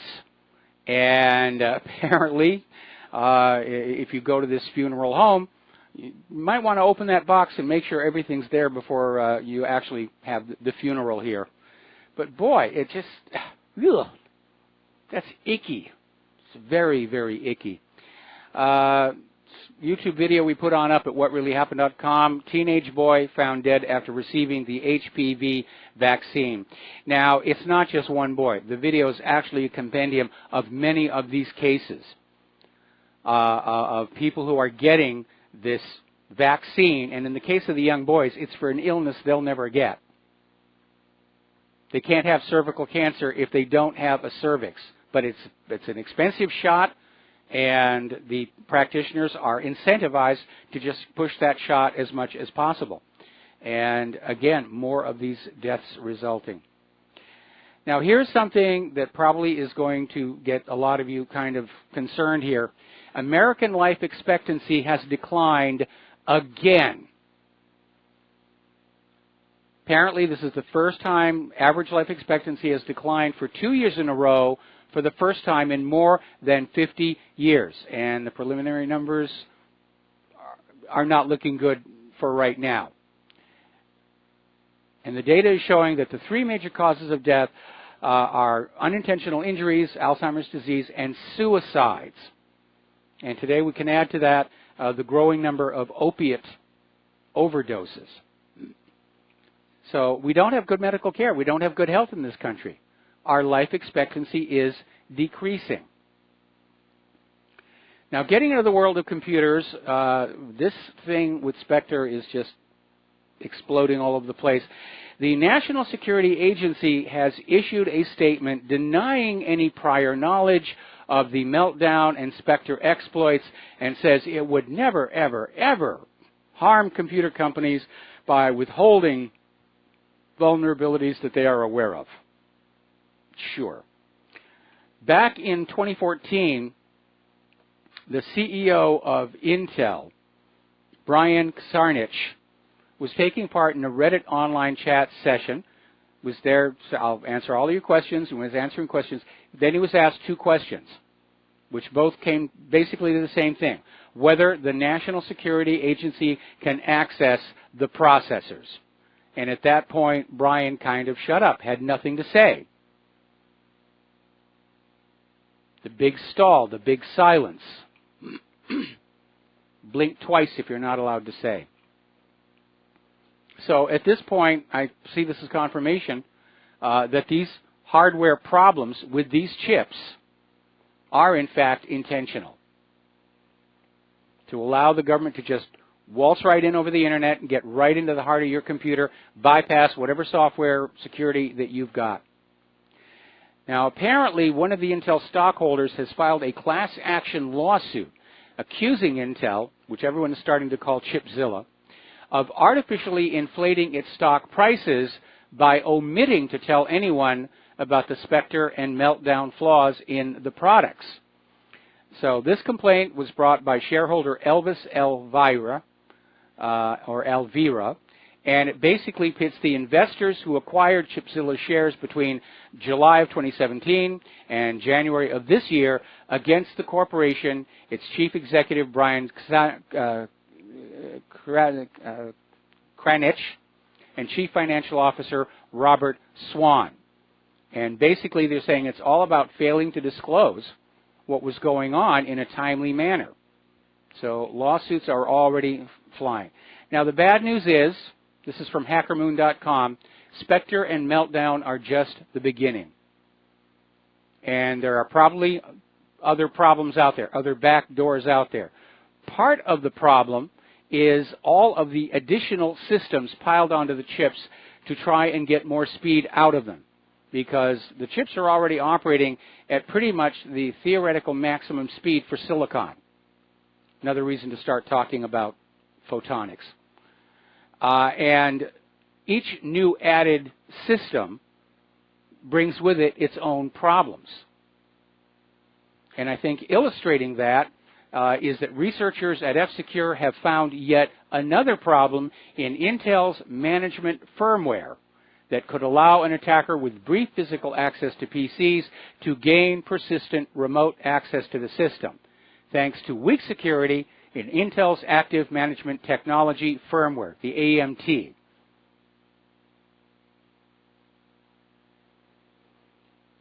apparently the fix that Intel put out, the patch, has made PCs and servers less stable.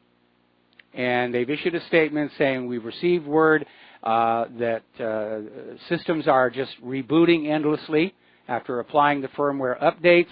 And don't worry, we'll get a fix out to you sooner or later. Well, everybody who's got a computer, who's been bricked or is constantly rebooting from this, they're losing money. They're losing business.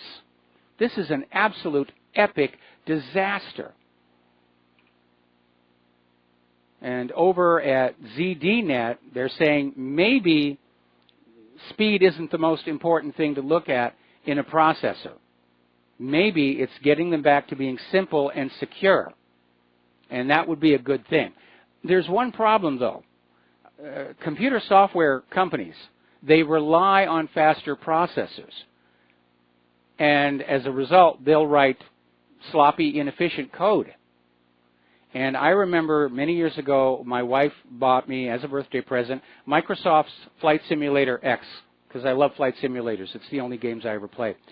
And I loaded it onto the computer, and it was just chunking along, and I found in the paperwork, inside the packaging, a little notice saying, you may notice Flight Simulator X isn't performing too well. That's because we've written it for the next generation of processors we know you'll be buying in 3 years' time. Which I think was they're just covering their rear end because they couldn't get the code to run fast. But the more you corporatize software development, the more you break it up into little departments, the slower the code is going to run. And they rely on faster processors to basically get past that. It's like we've talked with some of the people. If you have a Windows machine and you take Windows off it and you put Linux on it, you will be amazed at how fast it runs. Windows, and to a lesser extent Mac OS, they're very inefficient. They're very slow. They're dependent on powerful processors. But the powerful processors are, in fact, opening new dangers. Let's take a phone call here. Brent in Wisconsin, aloha. Welcome to the show. What's on your mind? Yes, good evening, Michael. Just some comments and suggestions and maybe a little teaser, brain teaser on the influenzas that seems to be haunting everyone.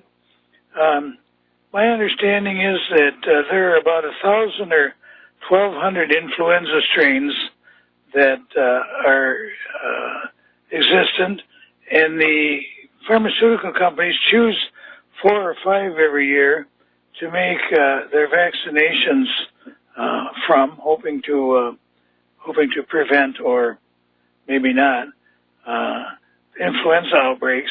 Yes. Very often they don't hit it right on the head. No, now, they don't. They have to start the process long before the flu season begins. So it's basically a guess. Yes, absolutely. It's a crapshoot. And what happens is they give you, if you receive a vaccination, a weakened form of the virus. But your body develops a full-blown virus in a way of protecting you. No, and it develops an antibody. It develops an antibody to the full-blown virus. That's the theory. But you actually shed the full-blown virus for up to 30 days.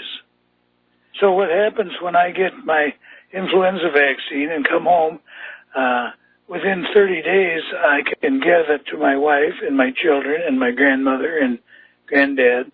And that's what happened, I understand, in the flu. The Spanish flu was at 1918. Yes, 100 years ago. Where we vaccinated all our soldiers and sent them overseas and killed so many people in Europe with the influenza. Yes. I think it's actually, my contention is it's actually part of the euthanasia program that our wonderful medical establishment has waiting for us. Oh, I don't know that the medical establishment is all in favor of euthanasia because we're all potential customers. They don't want us to be healthy, but if we're dead, we're still not buying stuff from them. Well, you're a little more optimistic about the health system in America than I am. I must say that. Well, but, I'm not optimistic about it at all. Thought. I'm really not. And the fact that Claire is still dealing with what Claire is dealing with, it's very, very troubling. Now, again, we're over the flu. I'm back to my normal nasty self. But Claire, in the middle of her flu, also injured her back, and she's still dealing with that issue. Yeah, that's the sad part. Yes. I was a little surprised when I heard you were taking Claire to the doctor, but sometimes out of desperation we have to do things rather than dress ourselves. I ask people all the time now, we have doctors that are practicing medicine. Would you take your truck to a mechanic that's practicing mechanics? I don't think so. I'm going to let you go, Mike. Have a wonderful day. All right, thanks an awful lot. We're going to switch over to Ron in Missouri. Aloha, welcome to the show. What's on your mind? Yes, Mike. I called you once before about this. The vaccine they give young girls for cervical cancer. HPV, yeah. My girlfriend's a pediatric nurse, and she tells me they give it to boys under the pretext that it stops herpes. That's why they give it to boys, and they buy that. That sounds like an off-label use to me. I thought the original excuse given was they were going to prevent boys from conveying cervical cancer from one girl to another. What amazes me is they're giving this first shot to kids who are very, very young, and the shot only lasts 5 years. In other words, by the time these kids are old enough to start being sexually active, the shot has worn off completely, and they recommend a second shot at that age. No, but they give it to boys to prevent herpes, supposedly. Okay. Yep. That makes any sense at all, which it doesn't. Say again? Okay, well, it doesn't make any sense, but I'll let you go. All right. I thought I'd pass it on to you. All right, well, thanks an awful lot. I mean, vaccines, I think, are a good example of something that was a good idea, and in the early days did work, but it's been turned into another racket. And our medical industrial complex today is operating like the old traveling Wild West medicine show salesman. So there we are. All right, let's see. We've got Al in Canada. Aloha. Welcome to the show. What's on your mind? Al in Canada, are you there? We got Ron first. I'm sorry. Ron in Missouri. Ron, are you there? Andy hung up. Sorry. Okay. I thought we talked to Ron. Okay. Is Al in Canada there? Yes, I'm here. Okay, good. Finally, we got connected. What's on your mind? Yeah, I can always tell there's always like a little buzz. Yes. I've just been looking at AMD's website, looking at these sector and some other nonsense that's going on. I've used Intel CPUs twice in the last 20 years, and they're expensive and blah blah blah. Obviously, they have that speculative. What do they call that again? Some kind of speculative something that they're blaming this whole thing speculative on. execution, where the processor is trying to guess what the next instruction might be. Yes. So I've been reading up on this as far as AMD is concerned, because I'm not going to use Intel processors ever again. And I haven't used them in probably about 5 or 6 years. But I think you hit the nail on the head a few days ago when you said, obviously Intel, a lot of this Intel stuff is engineered and designed in Israel. And,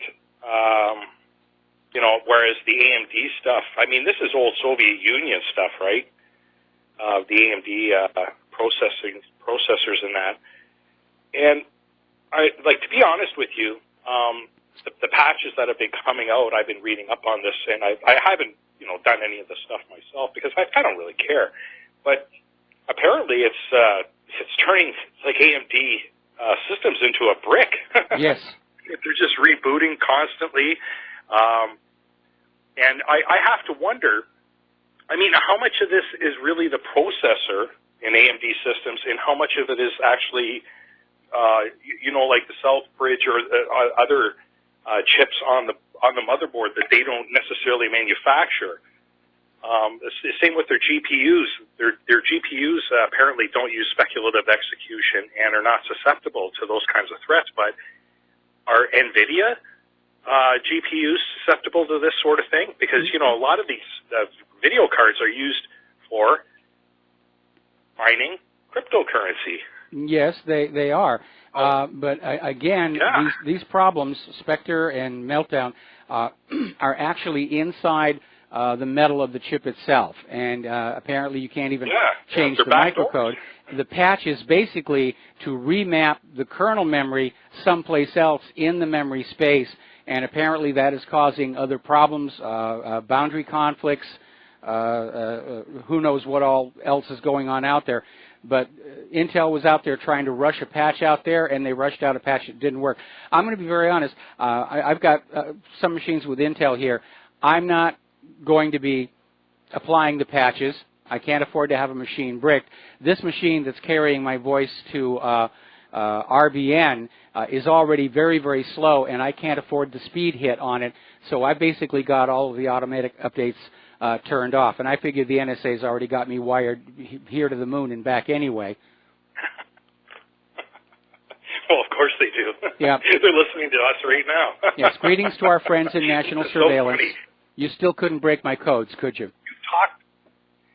You talked about this for years, and here we are. Yes. Once again, here we are. You're awesome, Mike. I appreciate your time. Thanks a lot. Thank you very much. Sometimes I feel like I have the curse of Cassandra on me. Okay, we're going to go to Brendan in San Francisco. Aloha, Brendan. Welcome to the show. What's on your mind? Hey, Mike. Sorry if you covered this earlier. I don't get to listen to you live. I'm calling about this Project Veritas huge story involving Twitter and juxtaposing it to CNN coming out with these outrageous claims that Trump made regarding Haiti and other third world countries. I think it's the equivalent to yelling fire in a crowded theater, which I believe is illegal. And that's what I see CNN doing. I mean, they're literally trying to create chaos and unrest based on fabrications. Did you cover that already? Well, yeah, we did right at the top of the show, because I think what's going on is corporate media is trying to make a big deal over what Trump said so that Americans aren't actually evaluating the question. You know, he asked a legitimate question. Why are we under obligation to allow these people coming in from these specific countries? And it's a good question to ask. But the corporate media, which is on board with the globalists, they're trying to basically create a big stink over the language that Trump used as a distraction. Right, versus what the content is. It's funny, I mean, I know people that watch CNN, and they are truly brainwashed, and it's a cult. And it's frustrating for me to watch people that I care about, and I'm being demonized, you know, on a personal note. I mean, at some point there's a tipping point, and I mean, I'm afraid that when this type of stuff goes unchecked, when Don Lemon can call Trump a racist, it's so outrageous. there has to be some type of consequences for it. Well, I would say so. Brandon, we got to take a commercial break. Stay on the line. We'll be right back. And aloha, America. Welcome back to the show. We're talking with Brandon in San Francisco, and we're talking about how the corporate media is basically, call it sensationalizing their reporting on what Donald Trump did, but they're certainly trying to fan it all up to be much more than it really is. And it's almost a tabloid approach to what's going on, to sensationalize it, to possibly sell it that way. But again, for the globalists, the idea is to not actually look at what Trump was saying. And what Trump was saying, he wants a merit-based system where people who are allowed into this country already speak, read, and write English. that they have skills or some kind of professional licensing, that they have an offer of employment, and that they are going to be able to take care of themselves and their family here and not be a burden on social services. And that strikes me as a perfectly reasonable thing to do. And most other nations have similar systems. But the globalists want no restraint whatsoever. MS-13, sure, come on in. Carrying Ebola, come on in. Fleeing prosecution for multiple rapes, sure, come on in, we got plenty of room. So, Brendan, you're right. There ought to be some kind of constraint on corporate media, but of course every time you talk about that, they scream First Amendment. But the counter to that is to remember the First Amendment is not intended to protect lies and liars. It's intended to protect the truth from those who are afraid of the truth. Right. Listen, a couple quick points.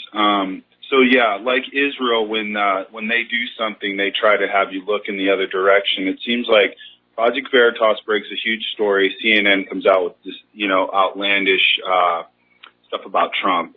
There seems to be a pattern. MS-13, interestingly enough, Jerome Corsi mentioned them in relating to 4chan and how MS-13 is the enforcer arm of the drug cartel via CIA.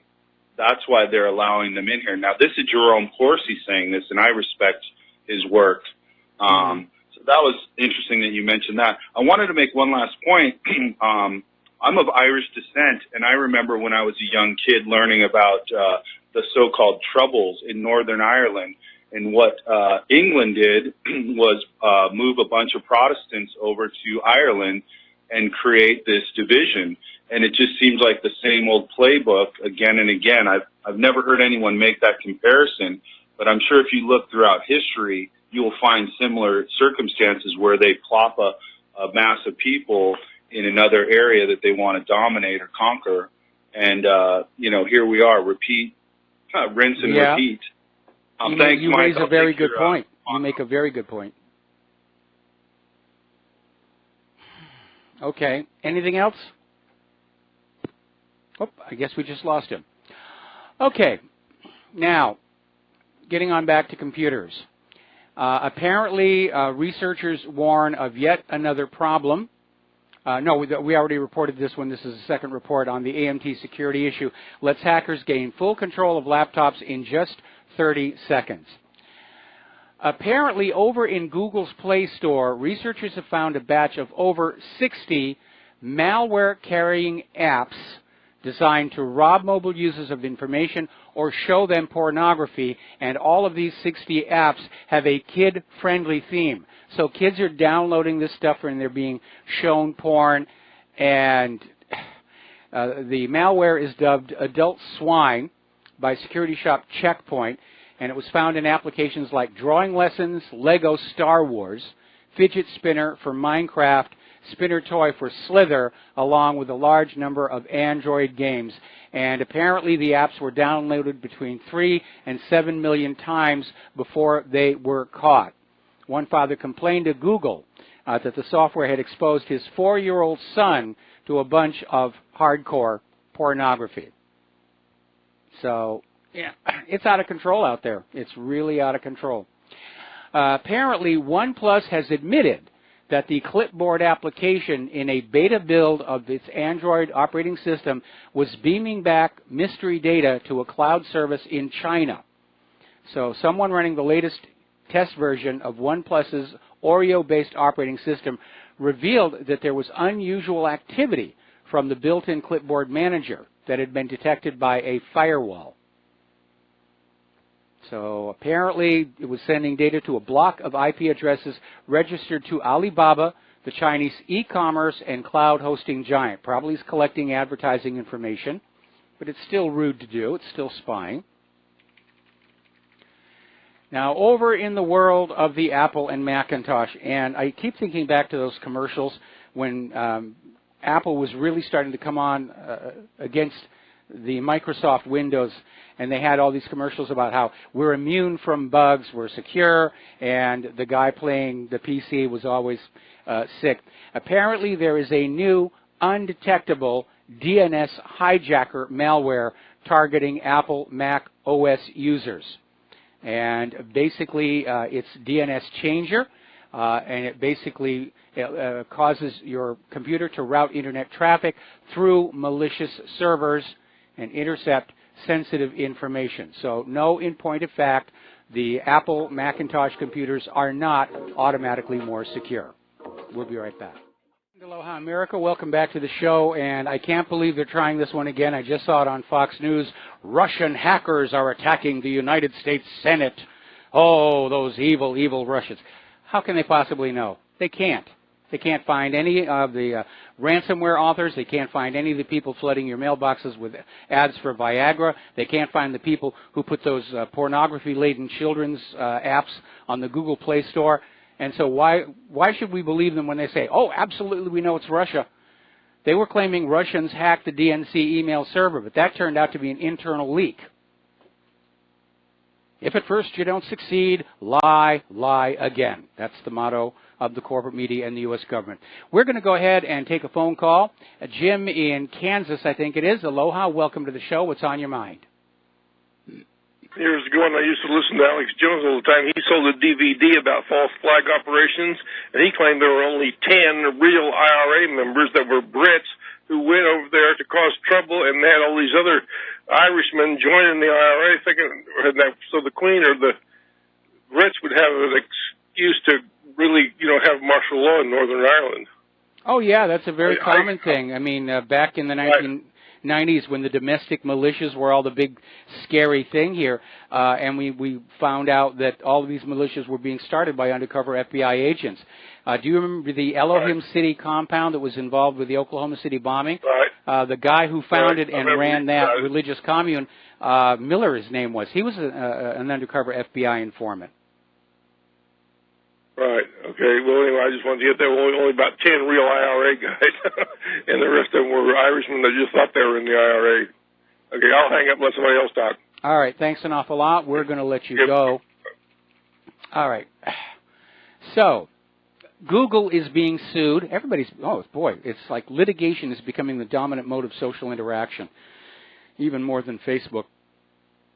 Okay, Google is being sued by a former employee, an engineer named James Damore, basically because of open hostility for conservative thought.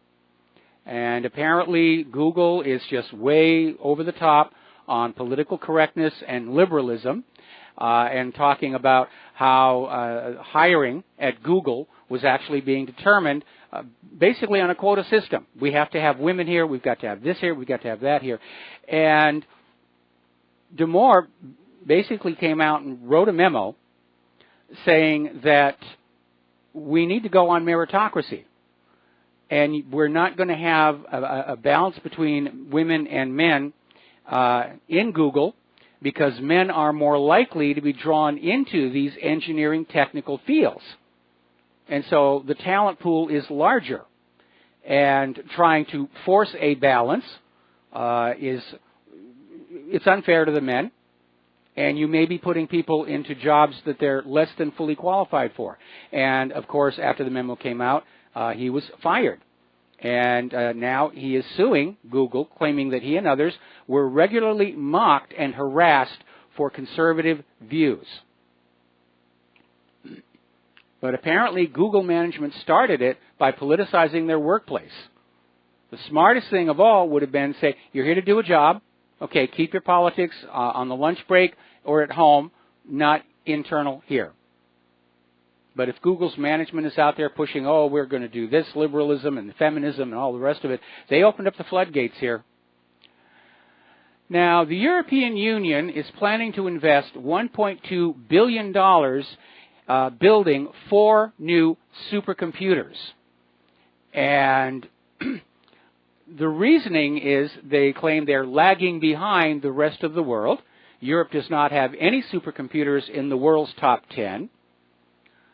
I don't think that's a really good reason to be investing that kind of money in a supercomputer unless you actually have something that you need it for. Now, these other supercomputers that are out there are built in facilities where there's a lot of number crunching work going on, and they were built to basically match the need. We actually have a supercomputing center down here on Maui. It's not in the world's top 10, but it's an amazing machine. And at one time, they were thinking about renting it out when it wasn't busy as a rendering system for the animation industry. But mostly it's just tangled up with image processing related to the observatories on the top of Haleakala.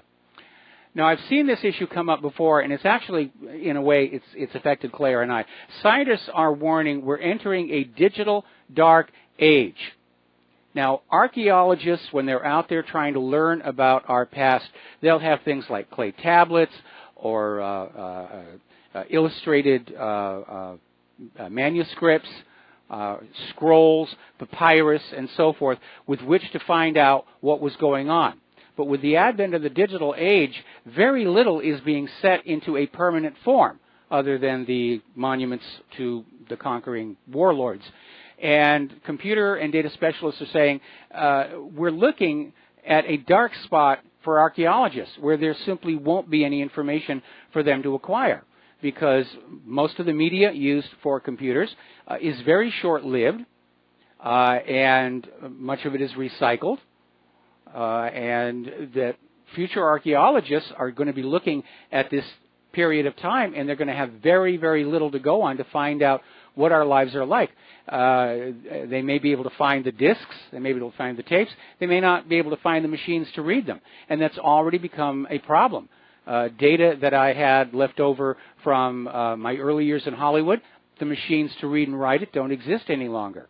One of the things that hit Claire and I when we started our production company here in Hawaii, we were backing up everything on CDR discs, which were sold with the claim that they lasted just as long as factory manufactured CDs. Turned out that was wrong. The lower end brands, after about 2 to 3 years, they would self-erase, because their primary market were students who would put their homework on the disk, turn it in, get it graded, and then throw it in the trash. Now, there are what are called archival quality CDRs out there. They're a little more expensive. But even CDs are becoming less and less used versus digital download. But these scientists are absolutely right. We could actually lose this period in history, except for a few surviving monuments. There won't be much for them to go on. And archaeologists really aren't that interested in the monuments. They like to show them off, the pyramids and everything, because that impresses people on the TV channels. But archaeologists like to focus on ordinary daily life. They like to find the baker's list. They like to find the tools and things that people were using. I remember when it was a big deal, they discovered Syrians had invented beer, and they found the clay tablets that had the recipe on there for it. Somebody actually made it up and sold it in the stores. It wasn't very successful. It tasted horrible. But it is an issue. So much of the new information we're creating is being stored in a manner that it will disappear very quickly. Sort of a modern Library of Alexandria here. Okay, let's get back to the Consumer Electronics Show. There's a lot of interesting things going on. In response to the Me Too movement and all of this stuff about sexual harassment and rape and the issue that sometimes women will start engaging in sex and change their mind and then scream rape, somebody actually came out with an app where a blockchain company, Legal Things One, came out with Legal Fling, which is an app on your phone where you will swipe it to give your consent to sexual activity. Ooh, boy, that swiping that smartphone, that makes me hot. And basically they're pushing it as a smart solution to the practical implications of the current law on people's lives. And what's really weird is many years ago there was a science fiction movie, I can't remember which one, where there were these guys who were going into a brothel to do business with the prostitutes, but the prostitutes all had lawyers, and they were all signing contracts. How much money for what before anything proceeded. And here it is, real life. This is getting silly. This is just getting silly. What's going to happen to spontaneous sex now? It's going to be scheduled. It'll be in the calendar. Here, swipe my app so that I'm covered if you change your mind halfway through. Something else that's silly that came out of Consumer Electronics Show is smart underwear. It's taking the wearables game to a whole new region. And apparently the high-tech underwear have 6 sensors woven into the bra and panties that can track heart rate, temperature, pressure, motion, body fat, and hydration levels. And apparently it's $400 for 8 pairs of the thongs. And I think that's a little over the top. I really, really do. Now, Facebook earlier today announced a major change to the news feed. Mark Zuckerberg is explaining that he wants to change it so that users see less from media and businesses and will see more content from their immediate friends and family, which sounds actually like a good idea, except for those people who are trying to get relevant content. But Facebook's stock dropped 4% with that announcement, so not everybody thinks it's going to be a good idea. Let's talk about James O'Keefe again. He's in this ongoing battle with Twitter, where he caught some people on tape who work for Twitter basically admitting they're engineering the system to shadow ban conservatives. And they're automating the system, so no longer will it be somebody saying, ooh, I think this guy's a conservative, flip the switch on shadow banning.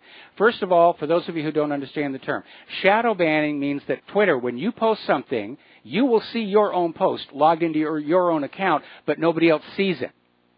And so after a while, you'll think nobody's responding to your posts, when in reality, nobody is seeing them. People who are following you are not seeing your posts because you've been shadow banned. And in one of the videos that James O'Keefe got, they're automating the system. And at one point, Twitter canceled Project Veritas' Twitter account in a fit of pique. It's since been restored. But yeah, we're seeing all of these corporate social media companies, they're being compromised. They're being brought on in to be gatekeepers. They're trying to basically stifle any conservative discussion whatsoever so that liberals can argue their fantasies and their open borders and their quota hiring systems without fear of contradiction. And it shows just how undemocratic liberalism has become because they don't believe in the First Amendment of free and open debate on a topic. They want to get their stuff out there to the public, but they're working to block conservatives. Now, another area of concern is this idea of fighting fake news. The buzz terms all over fake news. We have to fight fake news. We here in the independent media, of course, use it to describe things that we get in the corporate media, like Saddam's nuclear weapons. But unfortunately, it's being adopted now by governments to basically impose backdoor censorship. And France and now Brazil are looking at legislation to ban all political content on the web that the government decides is fake news. In other words, the government is setting up this, we're fighting fake news to reinforce their own propaganda and to silence dissenting opinions or contradictory information.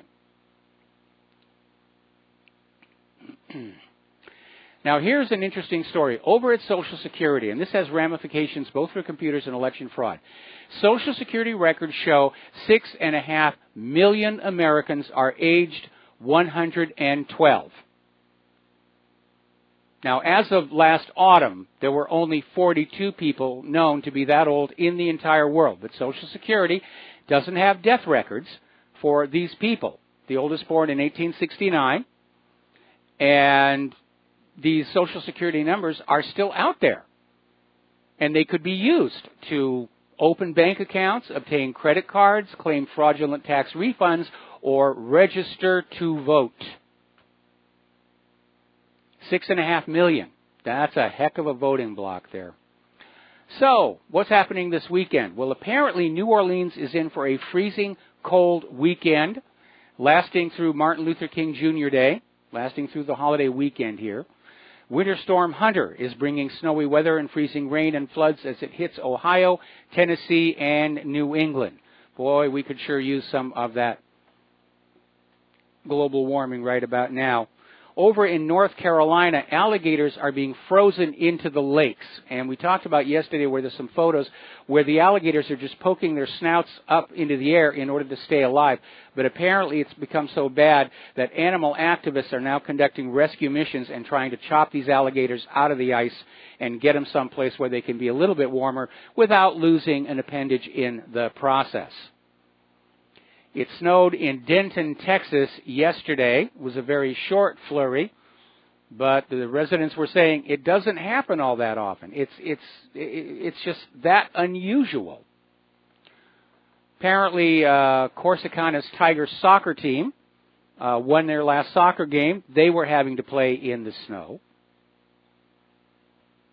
So yeah, we are getting into a period of planetary cooling, and it's not due to human activity. It's due to a decline in solar output. Human-caused global warming was a scam, one of many, many scams. Now, over on Mars,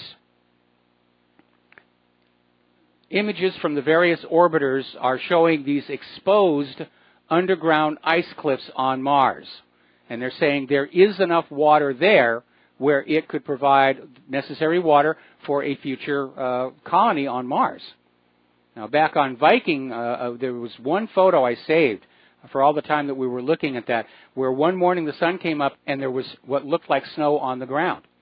And it was probably a combination of water ice and dry ice, a clathrate. But it was a cool picture to see that dynamic change taking place on that. Okay, now, apparently ICE, Immigration Customs Enforcement, is now expanding their program of raids on 7-Eleven stores looking for undocumented workers. And Tom Homan says that's just the beginning. More misery for Intel as firm says patches to solve its chip design flaws. We already covered this one here. Well, as you know, the Zuna mystery satellite failed in its launch over the weekend, but they got another big one up. A British satellite has been launched into orbit. It's the world's first full-color satellite that can capture high-definition videos of individual people from orbit. That is an amazing technology. They've got to be using adaptive optics and a whole bunch of image processing. I rather imagine that there'll be a lot of spying with this thing. We're going to take a break for commercials. We'll be right back. Aloha America, welcome back to our show. Last segment of our Pauhana Friday show, just getting into the Martin Luther King Jr. holiday weekend. And following up on that story about the British satellite was actually launched into space by India using a rocket that carried a total of 31 payloads into polar orbit. That is an amazing technical feat. It's a big rocket, and of course it takes a lot more energy to go into a polar orbit than an equatorial orbit, because when you're following the equator, you have the speed of the ground under your launch pad added to your orbital speed. So that's very, very impressive. All right, we're getting more word about this flu season, and this is from statnews.com. And it's basically saying this flu season is shaping up to be one of the worst in recent years. The current tracking system is just 13 years old, and this is the first time that it's shown the entire continental United States suffering from the flu. And obviously, because it's here in Hawaii, it's extended beyond there. But apparently, the number of people who had to be hospitalized nearly doubled last week. And that is very serious stuff. So again, please don't be heroic. If you start feeling like you're coming down with this thing, see a care provider. Okay. Apparently the latest attempt to kookify the internet, somebody's spreading around the story that Professor Stephen Hawking is dead and a look-alike has taken his place. And I think that may have been based on Hawking's actual appearance on an episode of Star Trek. Apparently Erdogan is now supplying the terrorists again in Syria. And apparently a story has surfaced from the Las Vegas shooting where when it was happening, apparently the Las Vegas police pushed back Fox News, who were trying to film all that stuff that's taking on place back there toward the east side of the festival on the night of the massacre. So once again, indications of a control here. Okay. Now, as we go into the weekend, again, a holiday weekend, want you all to be safe, drive carefully, and be back here. We will be back live on Monday, as far as I know, and just enjoy the weekend and the holidays. What Claire and I are going to do, we need huge amounts of rest, although Claire has choir on Sunday morning again. So I want you to please stay tuned to John Stedman's program. He's got a lot of interesting things to share with you. And I want you to take everything that you're learning here, what you're reading at the website, and please pass it on and spread it on. From all this talk about censorship in the social media, from all this talk about mandating government control over the news on the Internet, it's very clear they have become afraid. They're losing control of the people. They're losing the trust of the people. They're being exposed as liars. And now is the time for us to continue to push as hard as we can to expose each and every lie and basically say, I will not live under a government that lies to me. I'll have a truthful government or no government at all. There's the music. Time for me to go. We'll be back on Monday. Aloha, America.